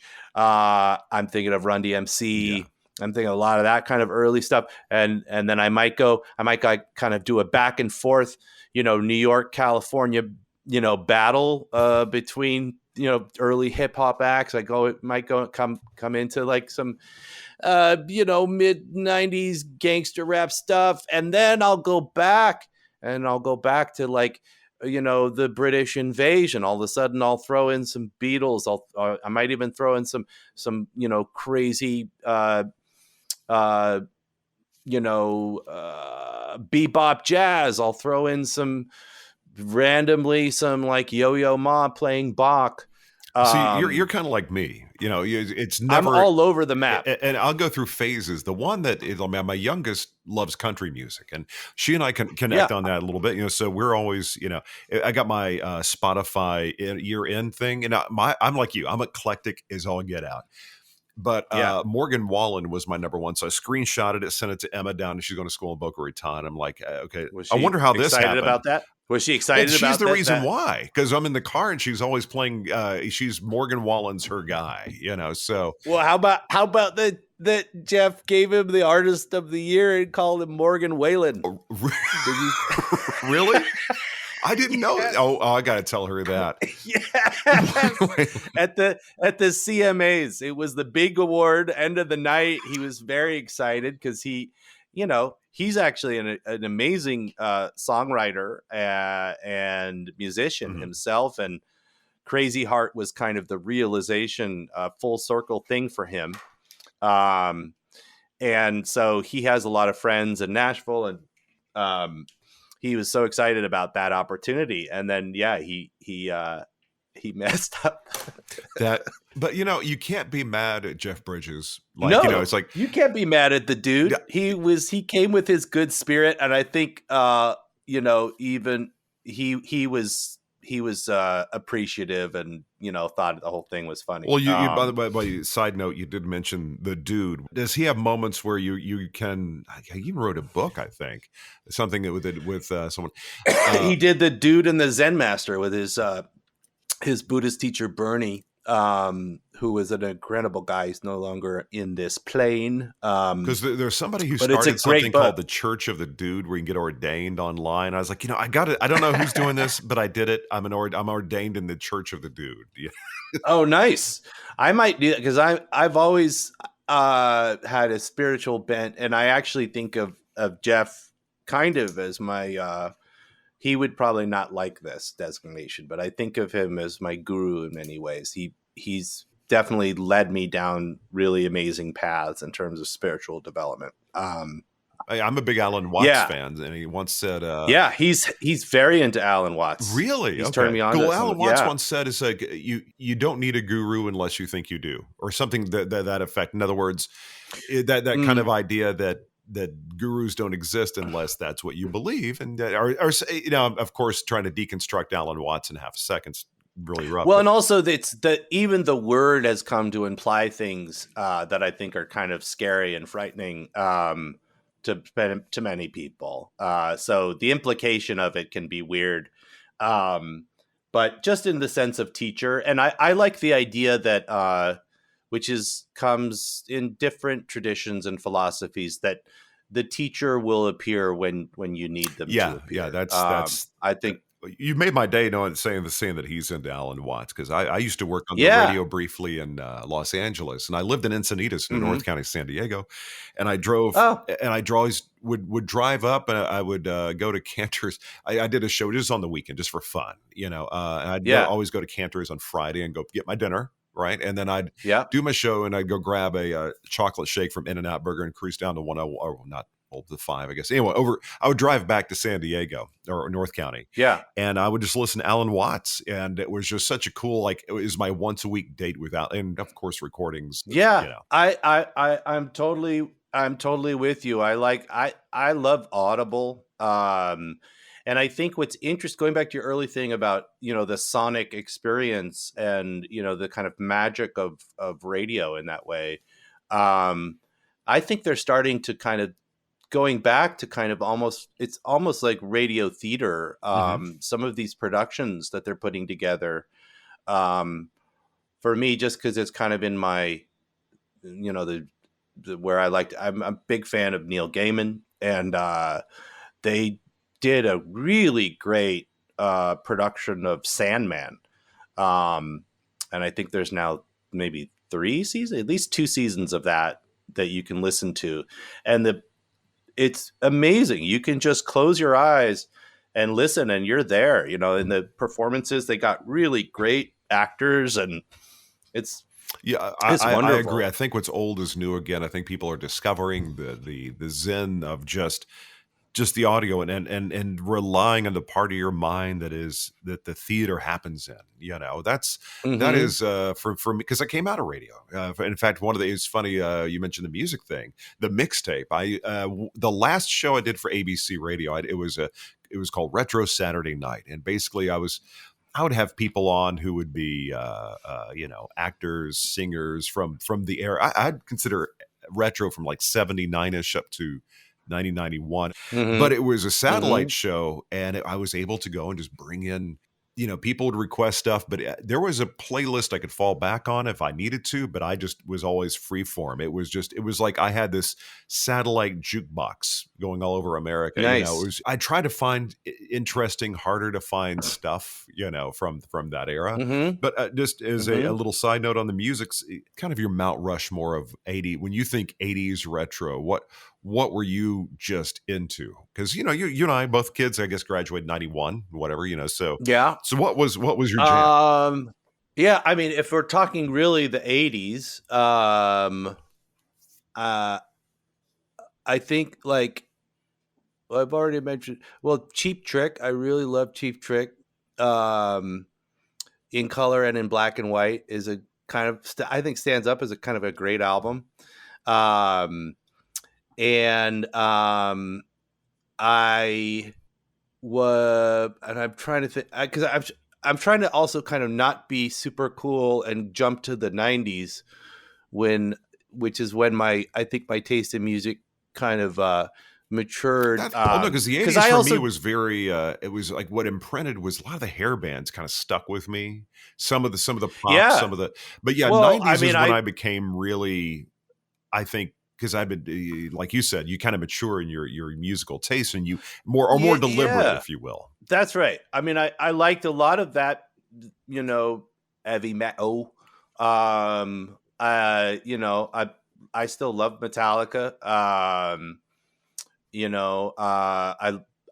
was lucky enough. I went to Monsters of Rock. I think it was in like '89, and it was a pretty great bill. It was Van Halen, Monsters of Rock, I mean, Van Halen, Metallica, Scorpions, and then maybe like Rat or Yeah. White Snake or something. One of those But the bands. diversity of stuff that we had that was sitting on top for, I mean, the first hour of music I played on the radio, it was, you had Keith Sweat, you had Aerosmith, New Kids on the Block. It was it was because it was, people didn't think as much in terms of genre as much back then, really getting hyper granular. Sure. It was just kind of, but like you said, there's a friend of mine. It's like adult contemporary. Yeah, that's most of what I was in the kind of like Sure. star one. In LA, it was kind of that format that I focused on. I always wanted to be. I remember being fascinated by punk rock,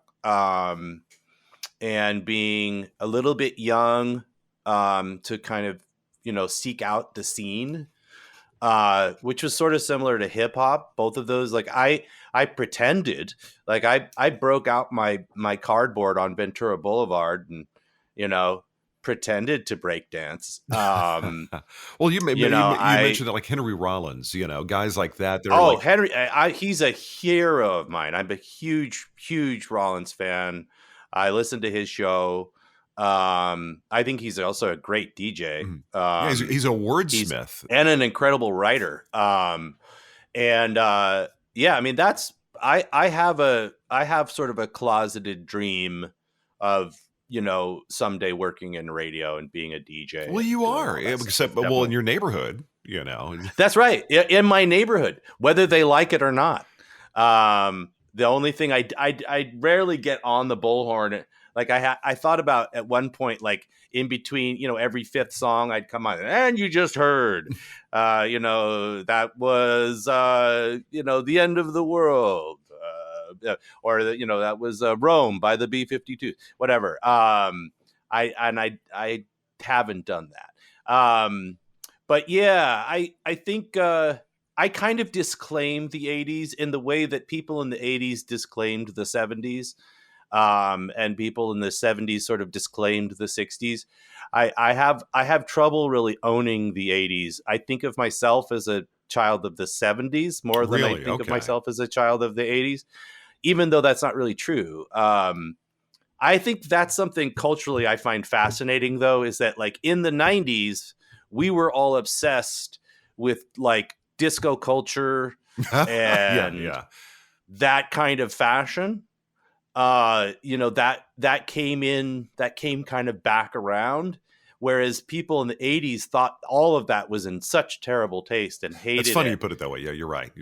Yeah, that's because the radio station I worked for, they did a 70s Saturday night, that kind of a thing. Whereas but this is 1993, so it was sort of like it came back in. That was its last hurrah. That's right.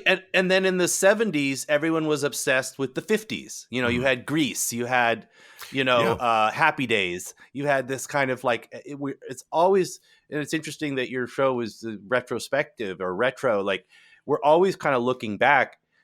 But what's interesting is that I felt in the midst of the 90s, I felt like we were kind of quoting the 70s, but then most of it was also kind of like pushing back on the idea of there being any kind of fashion. And I feel like that's where a lot of kind of grunge came out of. A lot of us were grunge wearing was definitely an FU to the boy band thing. It was sort of like a musical correction, if you will, because but also to hair metal. Like even though a lot of those people loved those bands and would have loved to have had that kind of a career, like they kind of were like, no, we're not that. And I think the fashion, a lot of it, even though now people, if you're, ask somebody to kind of conjure up what's a 90s look, they'll put something together and it'll kind of be reflective of that. But I think at the time, I just felt like we were just kind of giving the finger to the idea that we were supposed to dress like anything. We could go to the, go to the thrift shop and just score whatever happened to be there and put something together and express ourselves and Well, I however think we the wanted 90s to. was the last decade that was very identifiable musically, if you will. Yeah, like you say, like I'm sounding like an old guy now. But it was, because you hear a 50s, 60s, 70s, 80s, you know what decade of music you're listening to. Now it's, for my kids, they were hearing things I was listening to, and they don't know if it's sometimes new or an older song. The 90s kind of had you had to have you had musicians on stage. It was I really liked the era. Yeah. I mean, but there was also a lot of synth stuff. And I mean, I don't know. It's interesting. I feel like it's hard to define an era until you have some perspective on it, until it can become retrospective. My daughter is now kind of thinking about 90s fashion or 90s films or things like that. And I had never even really thought of it as having a cohesive style until she kind of brought that to me. I would that's very interesting. I would love to see from like a kid's perspective what they think of the 90s, because I don't really have any. Yeah. It just kind of felt like it's sort of not what I thought. It's sort of not really what I thought it was. And I think that the same is probably true of the time we're in now. I think that we won't really know until we're 10, 15, 20 years on. And then I think it'll sort of coalesce into whatever it's become, The next time you get a playlist, do you make like a little notes what your playlist was on your bullhorn sessions? We'll call it the bullhorn sessions. Yeah. Well, because I realized that I close I open and close each one with the same song. So I always start with Tighten Up, and then I close with Mercy, Mercy, Mercy by Cannonball Adderley.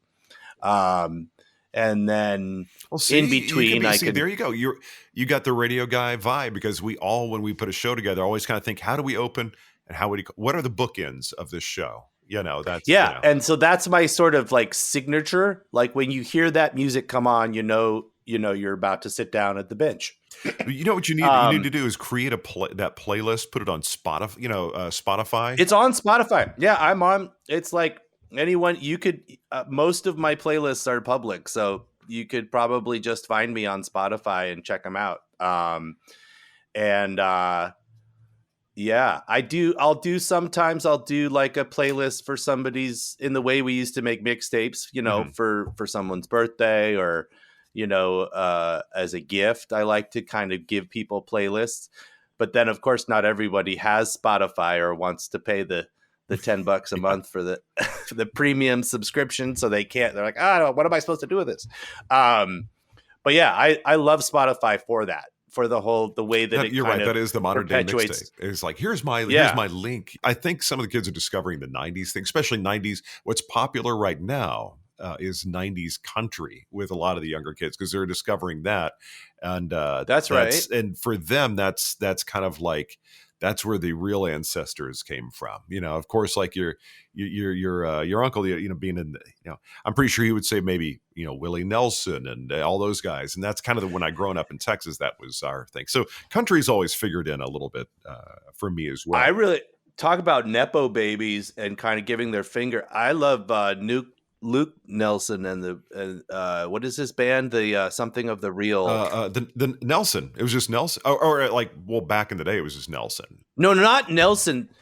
No. Nelson they were the kids of Ozzy and Harriet. Yeah, yep. No, Luke Nelson and the Promise of the Real. He's Willie Nelson's son. Oh, that's right. Okay, yeah. Let me get that right though. But he is. I just love what he's doing. He's kind of running his own race, and has had like really kind of carved out an interesting career for himself. Yeah, that's yeah, I got to check that out, because I'm so glad when I finally got back to Texas. I feel like I'm like, okay, now I can kind of go up to Austin and go check out some live stuff. It's about about 5-hour drive north of me, but I do miss. That's one of the things that you mentioned, the kids. 19-year-old daughter, and you mentioned the COVID in school. She never really had that same social experience like maybe you or I did, and she's got a boy she's interested in now. It's kind of her first serious boyfriendy guy, but I Mm-hmm. still haven't met the boy, so that's a whole story for a different day. But he's in tech. I get that, man. I get that whole thing. It's like getting mixed into their, you know, the people who they bring into their lives, and you kind of have, that's always a tough one. Well, she's, of course, he's in the country, she's in the country, and she flew in from Florida to meet him in Cool. Austin to go see a concert. I'm like going, she's expressing herself, like what kind of music, it's just she's still the baby. She's, it's just that's a whole thing because she's been into town 3 times since she's been dating him, and he's been around. Hasn't brought him around, and I'm OG, man. Got it. You go up and you shake that father's hand when you're dating a girl. Yeah. Maybe I'm old school. I don't know, but apparently somebody said, "Well, the kids aren't like that these days." Well, they should be. I'm always, I like it. Well, but then there's the opposite of that, which is kind of the old Eddie Haskell, like who's like wonderful with the parents. Oh, I love that guy, and then he's actually like, it turns out to be kind of a shitty person.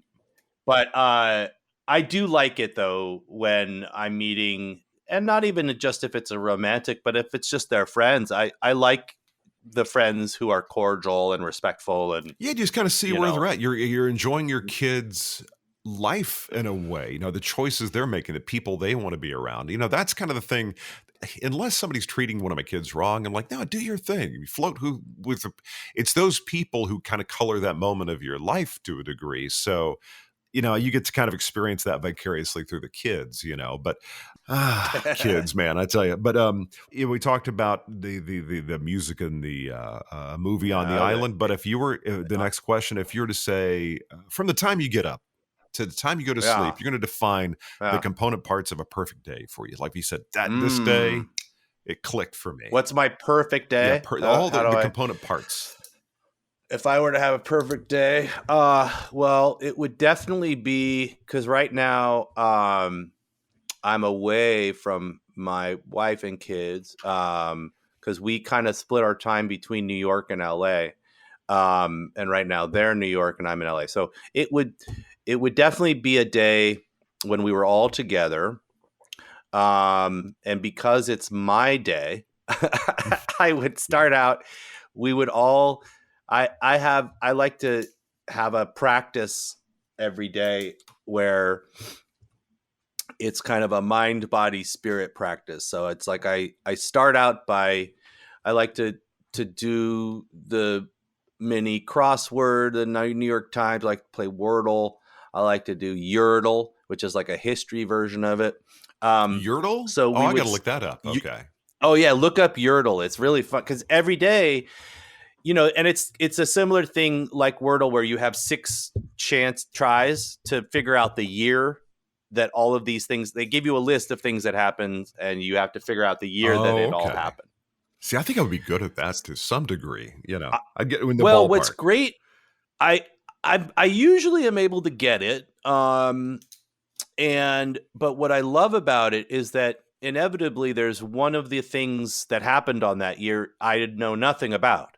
And so it's this great opportunity to kind of educate myself and expand my mind a bit. So this day would open like that. We would all wake up and gather and play some of those kind of mind games and learn a little bit of history. And then we would go have a great exercise set. We'd take a nice long hike. And because again, this is my fantasy day, this very rarely happens, but we would all train martial arts together. That would be great. It would be fantastic. Are they would into all it already, or is this something? Not really. Okay. No. But this is my fantasy, man. So let me work it out. We would all train martial arts and then go surfing. And we would all be really good at surfing because, again, this is my fantasy day. Do you surf, though? Is that something that's already on your... No, I body surf. Oh. I love the swimming in the ocean, but surfing I've never had the discipline for. but in this fantasy world, I would be great. I would be amazing. I'm living there with you. I'm the biggest surf nerd that hasn't surfed before, and I've got people offering me boards to go Yeah. out here because I'm like 2 seconds. I mean, like cross the street Oh from the yeah, you've beach. got the good break right there, probably, Mhm. right? And yeah, but so yes, in this fantasy world, I would be an accomplished surfer as well as martial artist, and we would have this wonderful morning of educating ourselves and sort of, and then we would meditate, and that would be amazing, and then we would all cook together, and at this point, all of my favorite people would arrive, and we would have this extraordinarily long, like 4-hour lunch that kind of goes into dinner. And as the sun sets, we would all break out guitars and play music, and it would be amazing. We'd have this incredibly long, beautiful jam session, um, and then as the sun sets, there would be someone who would set up an incredible screen, and we would have like a movie night and screen some great movies, and then just fall asleep there under the stars, surrounded by all the people who I love. That is awesome. That is something that I think is, people are kind of what make it, for me. Oh yeah, That's and making. I love the thing. That's why I love cooking with friends and family, and also any kind of. I love making things together with people who you care about. There's something kind of wonderful about that. And so yeah, my perfect day would definitely involve making stuff with people who I love. awesome. Awesome. Now, the next question is, if you weren't doing this, if somebody said, hey, Jordan, you're not going to be able to earn a living doing this thing. This is not part of your ecosystem anymore. Where would you go in terms of like career vocation? What would be the jam for you? Yeah, I mean, if I've thought about that, and the thing is, like, a lot of the stuff, if I were to like, try and write another path for myself, many of the things that I'm interested in would also be just as challenging and kind of a very small hoop to try and get the ball through. But like, I definitely have had fantasies about being working in radio. I think would be really fun and exciting. I would like to be a songwriter, but not necessarily a touring musician. So like, I would love the thing of like selling songs that I've written to artists who I really love. That would be really exciting to me. And any particular genre, do you think? Is there any genre of because I write, and it tends to come out kind of folky, but I don't know. That's just sort of how the muse expresses herself through me. But yeah, like if, I fantasize about, yeah, like have selling a song to, an incredible artist. Oh, the fun of that is like writing a screenplay and it's being acted by just great actors. That's the other thing I would like to do. I would love to have, sold something because I have like a stack of unproduced screenplays and pitches and all kinds of stuff, and I would have loved if some of that had kind of caught wind and coalesced. That would probably be, to be like a writing producer would have been exciting. Well, the fun thing about that is it's still something that could be on the agenda. Yeah, it's yeah. still... I at this point, like I've stopped actively chasing it, but I'm still kind of working. Like I'm still doing it. So I'm kind of hoping. I've been playing around with the whole idea of sort of more manifestation than striving. Kind of putting the energy out into the universe, and then when it answers you, going wherever it's taking you. Yeah, So, I totally identify with that. Where you've got the focus, where you're putting your energy, but you're letting it. It's sort of like cultivating something in a garden. You're doing everything. You're that's planting, right. And you're letting it happen. You're not as worried about if you're going in the garden metaphor. You're not particularly worried about bringing that fruit to market. You're not relying on selling your tomatoes, at the farmer's market or on the side of the road. You're doing it because you love to grow tomatoes. And then if you follow that, in theory, somebody will come over to your house, taste one of your tomatoes, and be blown away and be like, oh my God, I have to have these in my restaurant.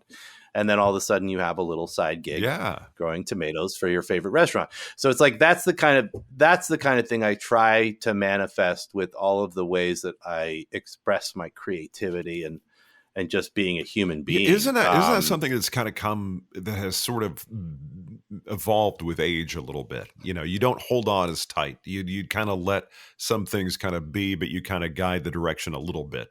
Where you're younger, you just need it then. You need it now. You need to, you got an imaginary clock in your mind there. It's got to happen in this time frame or something.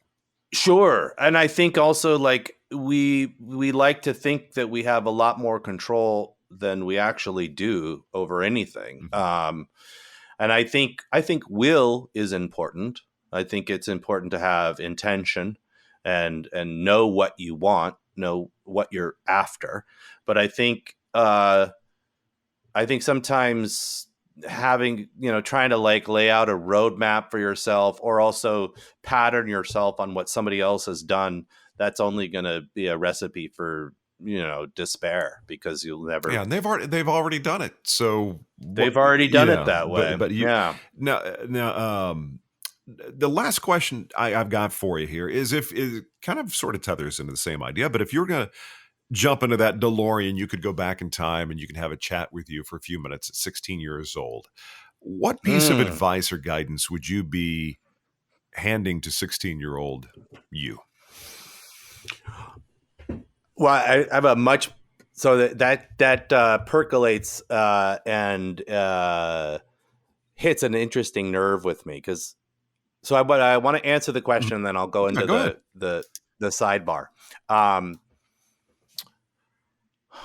I think that, and I think of, in terms of giving advice, I sort of more think of myself kind of in my 20s, after I'd kind of like been like, okay, I think I want to be an actor. And I think that I would say, just take it all a little bit less seriously. Have more fun. Because I was sort of I was thinking of myself as I wanted to model myself more like Daniel Day-Lewis. I wanted, greatest of a generation. I had all these sort of ambitions about being an amazing actor and really like, meaning something.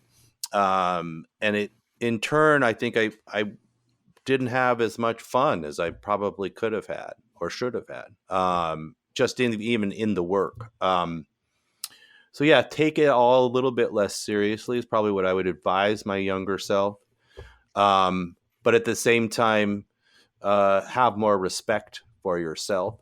The sidebar is that when I was in my sort of mid to late 20s, I actually started this project called Conversations with Myself, where I picked questions out of a hat for my present self on camera, and I answered those questions that other people had written. And then at the end of the session, I asked questions of my future self. Mm-hmm. And the idea being that it would be this dialogue that I would have for the rest of my life. But of course, I shot it on like high 8, little mini tapes. Yeah. And there's no way, like, I don't even know where they are now. And so I kind of let the project go, but I really regret that, because I wish I could be having that conversation. I mean, I think isn't that that's something the amazing thing. Did you ever do journaling or anything? I never did that, and I kind of wish I did. I have those old journals, and it's cringy, when you open them up and you're like, oh God, really, man? Especially when you run across one you wrote to a girl you were into, and you find this thing that you never gave it to her, but you wrote it, and like, I'm like, oh, Mark, really, dude? It's like, you kind of say, Yeah. you know, Or like, thank God you didn't give it to yeah, her, yeah. Mark. I mean, there's that too. But that's the thing though, is that with technology now, we can do that. Like, that's what's kind of incredible, is that like you can lay stuff down now, and then have that, you can have a conversation with your past self. Yeah, but that's I such mean, a you can't beautiful idea. change. That's a gift that you could give a younger guy or gal. You could say, hey, just make these notes to yourself. What are you curious about in the future? But where you are now, Yeah. you said that are these questions that your friends would give you to ask yourself. You said that somebody else. Well, it was I did this thing, and it was a one time only thing. I called it an art tank, and the idea was that a group of us would create work around a theme. So kind of like in a think tank. When you think of a think tank, they're all there to have discussions and intellectual conversations Is that about kind of like what a some people call particular problem. salon? Isn't that kind of the same idea? Yeah, like a Yeah. salon. Yeah, it was like a salon, and so this would have been 299 around Mhm. there, and our theme was emergence, and so we were all hanging out. It was a group of about five of us, and we all brought different kind of projects to the meeting, or to the time. It was for about a week, and this was one of the ones I was really keen. And so each of us wrote down questions and then put them in a hat, and then we would draw them on camera and answer them. That was how that worked. That's such a cool idea. It's a perfect time capsule, because it has you contemplating the future, and the things. Yeah, and we were all of us were kind of like on the cusp of either career stuff or life stuff. No one was married yet, or had kids or anything. It was interesting. It's so wild because But of it course seems it like was. your benchmarks, your timeline. I don't know if it's going to say it kind of hits the same with me, like 88, 90. Sorry, 98, somewhere between 25 and Yeah. 7. I think you hit that. There's kind of after you hit 25, I think something kind of engages, and you're really thinking about the future. Yeah. Yeah. I was thinking about the future. I hadn't started dating my wife yet at that point. And all of that was like, right. It's what's wild is that in retrospect, it was all kind of like right there, about to happen. And I had no idea Yeah. what was coming. But also what's interesting, it's just in terms of like thinking about projects, and it never coalesced. This or that thing never really happened the way I thought it would, or wish it had. Uh, it all happens for the reason. The timing is, not up to you ultimately, and it's all ephemeral. All of this is ephemeral. Nothing is forever. It all changes. It all evolves, and that's something I've been working through a lot. Is if you think of everything as nothing being fixed, nothing being certain, that makes it all the more Well, like precious. Alan Watts said, it's none of this is serious, and Yeah, we assign all yeah. the seriousness to it. I mean, some things are important. Yeah, of course, but I mean, the whole idea that every single moment is this thing. It's got to be something big and grandiose. It's fatiguing after a while, and I think your 20s are designed to, you know. You kind of wear yourself out on like the thinking part. Then you get older and you're like, fuck it. It's like, I'm gonna just kind of, you can't control the I was gonna, wave. yeah. No, you can't control the wave. You got to just ride it or let it crash over you. And I think where you get, if you think about the surfing analogy, where you get kind of fucked is if you see the big set coming in and you're like, oh, that's too much for me. I can't handle it. And then you start swimming back to shore. You're done. If you turn your back on that wave and Mm-hmm. you swim back, you're going to get whomped. And that's a great lesson that the ocean has taught me, is that you always got to keep your eye on what's coming in, and and sometimes you actually, the healthiest thing to do is just dive and just relax and let it wash over you, rather than think that either you can catch it and surf it, or try to escape and try to run away. Because if you run away, you're going to get hurt. Yeah, Greg. And if I don't know if you know. Do you know Greg Knoll is big wave surfer, the bull? He was, there's a documentary called "Riding Giants." I'm looking. Riding Giants. Yeah, I got the movie poster framed over here, and I had Greg Knoll sign it, and Laird Hamilton, and cool. He was talking about it. He said he's talking about Waimea and going surfing down it, and he said you go out there and you got to treat said her, talking about the wave break in the ocean. You treat her with respect, because if you don't, you turn your back on her, she's going to spank you. She's going to, teach you a little lesson. That's right. And that's kind of, that idea that you're in this thing, it's constantly in motion. And I think that's being a parent has got, it's a lot of the same, but as far as future, what, you mentioned Palm Royale, but what else are you working on? What is on either, it's kind of locked in and you're doing it, or kind of some things you're kind of, that are coming together for you, or you'd like to come together for you? I mean, well, I got those are the Palm Royale and Den of Thieves, Pantera. Those are the two that I'm excited about that are coming out. I'm not even sure, because Palm Royale, I'm very much in the midst of it right now. Like we're shooting. And so and the last time the release didn't come until like a year after we wrapped. So I'm not even sure when it will be released at this point. But what I can say is that the work has been really fun. My character, Perry Donahue, is going to factor much more into the show than he did in the first season. So I'm excited about that. They've been writing a lot of really wild, fun stuff for me to do. I think I'm not giving anything away when I can say in one episode, I don a pair of antlers attached to a football helmet and participate in a rutting ritual of the Stag Club. I'm not going to say anymore. There's another scene where I'm chased by a pig. So it's lots to look forward to. Do you ever do this stuff and go, I do this? You're in the midst of it going, yeah, this is what I'm doing for a living. And just like, this is my job. Yeah, this is my job. Hey. Well, in that day, when I worked with the pig, it was like, I think I pulled like a 14-hour day. It was a long day and very physical. This pig was chasing me all around, hither and thither.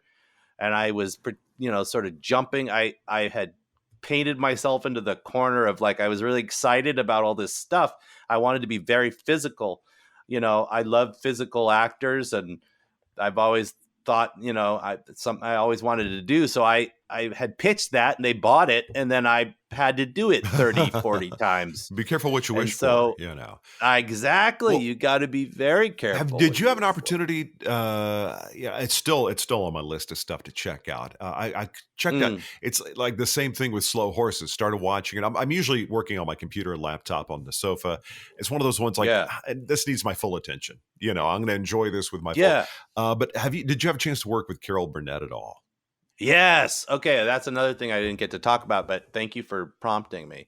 Carol, I have got in both seasons now, I've got a chance to work with Carol. And even, just in the little bit of screen time and, where I'm actually playing with her, she's so giving, so generous, such a wonderful spirit, and gives everybody time. Because I couldn't help myself, of course. Every time I've been lucky enough to be around her, I have to, I bow to her when I see her. I'm like, can I get you anything, Carol? How are you feeling? I feel such a sense of respect and love for her, just as a fan. But getting to work with her, it's huge. It's been extraordinary. And she's her own brand of pioneer. She was. I mean, I remember. I'd always stay at my grandparents' house Friday nights when I was a kid growing up, when we would watch the Carol Burnett show. By then, I think it was in reruns. But it was like it was like you could do, I mean, she and Tim Conway, and they're all like trying to screw with each other, make each other laugh. And when they would break, Harvey, Korman and Harvey Korman, right? Yeah. Yeah. And it was just oh my God, she was, for me to still have her around and kind of spreading her light or whatever, Oh man, and she's so energetic and excited to be working, and I think she's a national treasure, or world treasure. Really, she's like incredibly talented. And she was actually friends with my grandparents, knew them socially, and so that was something I was just touched to hear. And so she had nice anecdotes of time. Yeah. Oh, how cool is that, though? Yeah, it was amazing. And so, yeah, she's I felt incredibly grateful to have had the opportunity to work with her and spend a little bit of time with her. It's been great to be able to, like I said, bring stuff forward from your past. Like I met somebody a few years back over 10 years, who knew not only my grandfather, but he knew my great grandfather. He could tell me some stories. Wow. It was just a random meeting, and he told me some stories and just things that kind of made me just feel really good, because I remember one thing he said that it just literally just came back to me, because I'm all about my kids. Anybody listen to the show know they come up a lot. But he said, your grandfather was just so about his kids. He was just all about his kids. And it kind of made me feel good. It was somebody else's outside perspective of my grandfather at an age where I'm at now, or even a little younger. It was kind of cool to hear that. But as far as family goes, the last question I got for you, have you contemplated maybe doing that kind of grand family project? That thing with your uncle, your dad, even the kids, to kind of have something that kind of gels it all together in one project. Does that even come up, or is that something that you would like to do? Absolutely. Yeah. I mean, my dad actually made a list, and it's pretty extraordinary, I think we have more than 100 credits where at least two of us have been on the same project. Really? Yeah. It's pretty extraordinary. And I love working with my family. Yes, the short answer is it would be amazing to have a project. I mean, the last time that like Disney movie of the week, I think, was the last time where there was that many of us on one thing. Literally, like my younger brother was in utero. I think, or no, maybe it was my sister. One of them, my stepmother, Wendy, was pregnant during it, and she's in the movie. But I would love that. I had I have a concept for like a family feud movie that I was percolating for a while, that kind of I had roles that I wrote for everybody. That's one, but very loosely drawn, and but yeah, the short answer is absolutely, I would love that. I've never really worked properly with my sister or my younger brother, like both of whom are actively in it still. So I'd love to work with either of them. I finally got to work properly with Jeff on The Old Man, which I was really thrilled really? about. I have I've gone through the first season. Are you in the new season? I was in it. Yeah, I'm in it. No, I'm in the first season. I'm it's like, I want to say the episode 4 or 5, when he comes back, and he is basically the business that he set up. Right. I'm trying to. Were you the and business? He's having to free up money. He's having to free up money to make an entree to the people in Afghanistan. Right. And I play the guy who basically runs the business. Right. Okay. I know what you're talking about. Investment business. and we have like a nice scene over like a lunch where he's trying to get me to just free up the funds, and I'm kind of pushing back. And we had a really nice little scene, and then I got to work with Amy a bit as well, and that was you gotta great. look at that is somewhat of a physical role for him, which is kind of cool. It's like Absolutely, because you start off the series. I don't want to give anything away for those who haven't seen it. It's a great show, but you start off, you think yes, he's just some older guy, and then it really evolves into like it's any project that your daddy or Jeff are in. I'll watch it. It's one. There is some people that they show up on the in the credits. You're like, I gotta see it. But the old man. I love it. I'm sorry, I just love it as a comment on. Sorry, sorry to interrupt, but I love it as a comment on aging, like using the kind of spy, action espionage world as a way to kind of talk about aging and family. I think it's really interesting the way that they kind of come around at making it. That's what I think to me, when the show is the most exciting and interesting is when they're getting into the humanity of all of those characters. Yeah, especially he and John Lithgow's character, because him and Lithgow, and how they're wrestling with the past and dealing with the consequences of the choices they made when they were younger, and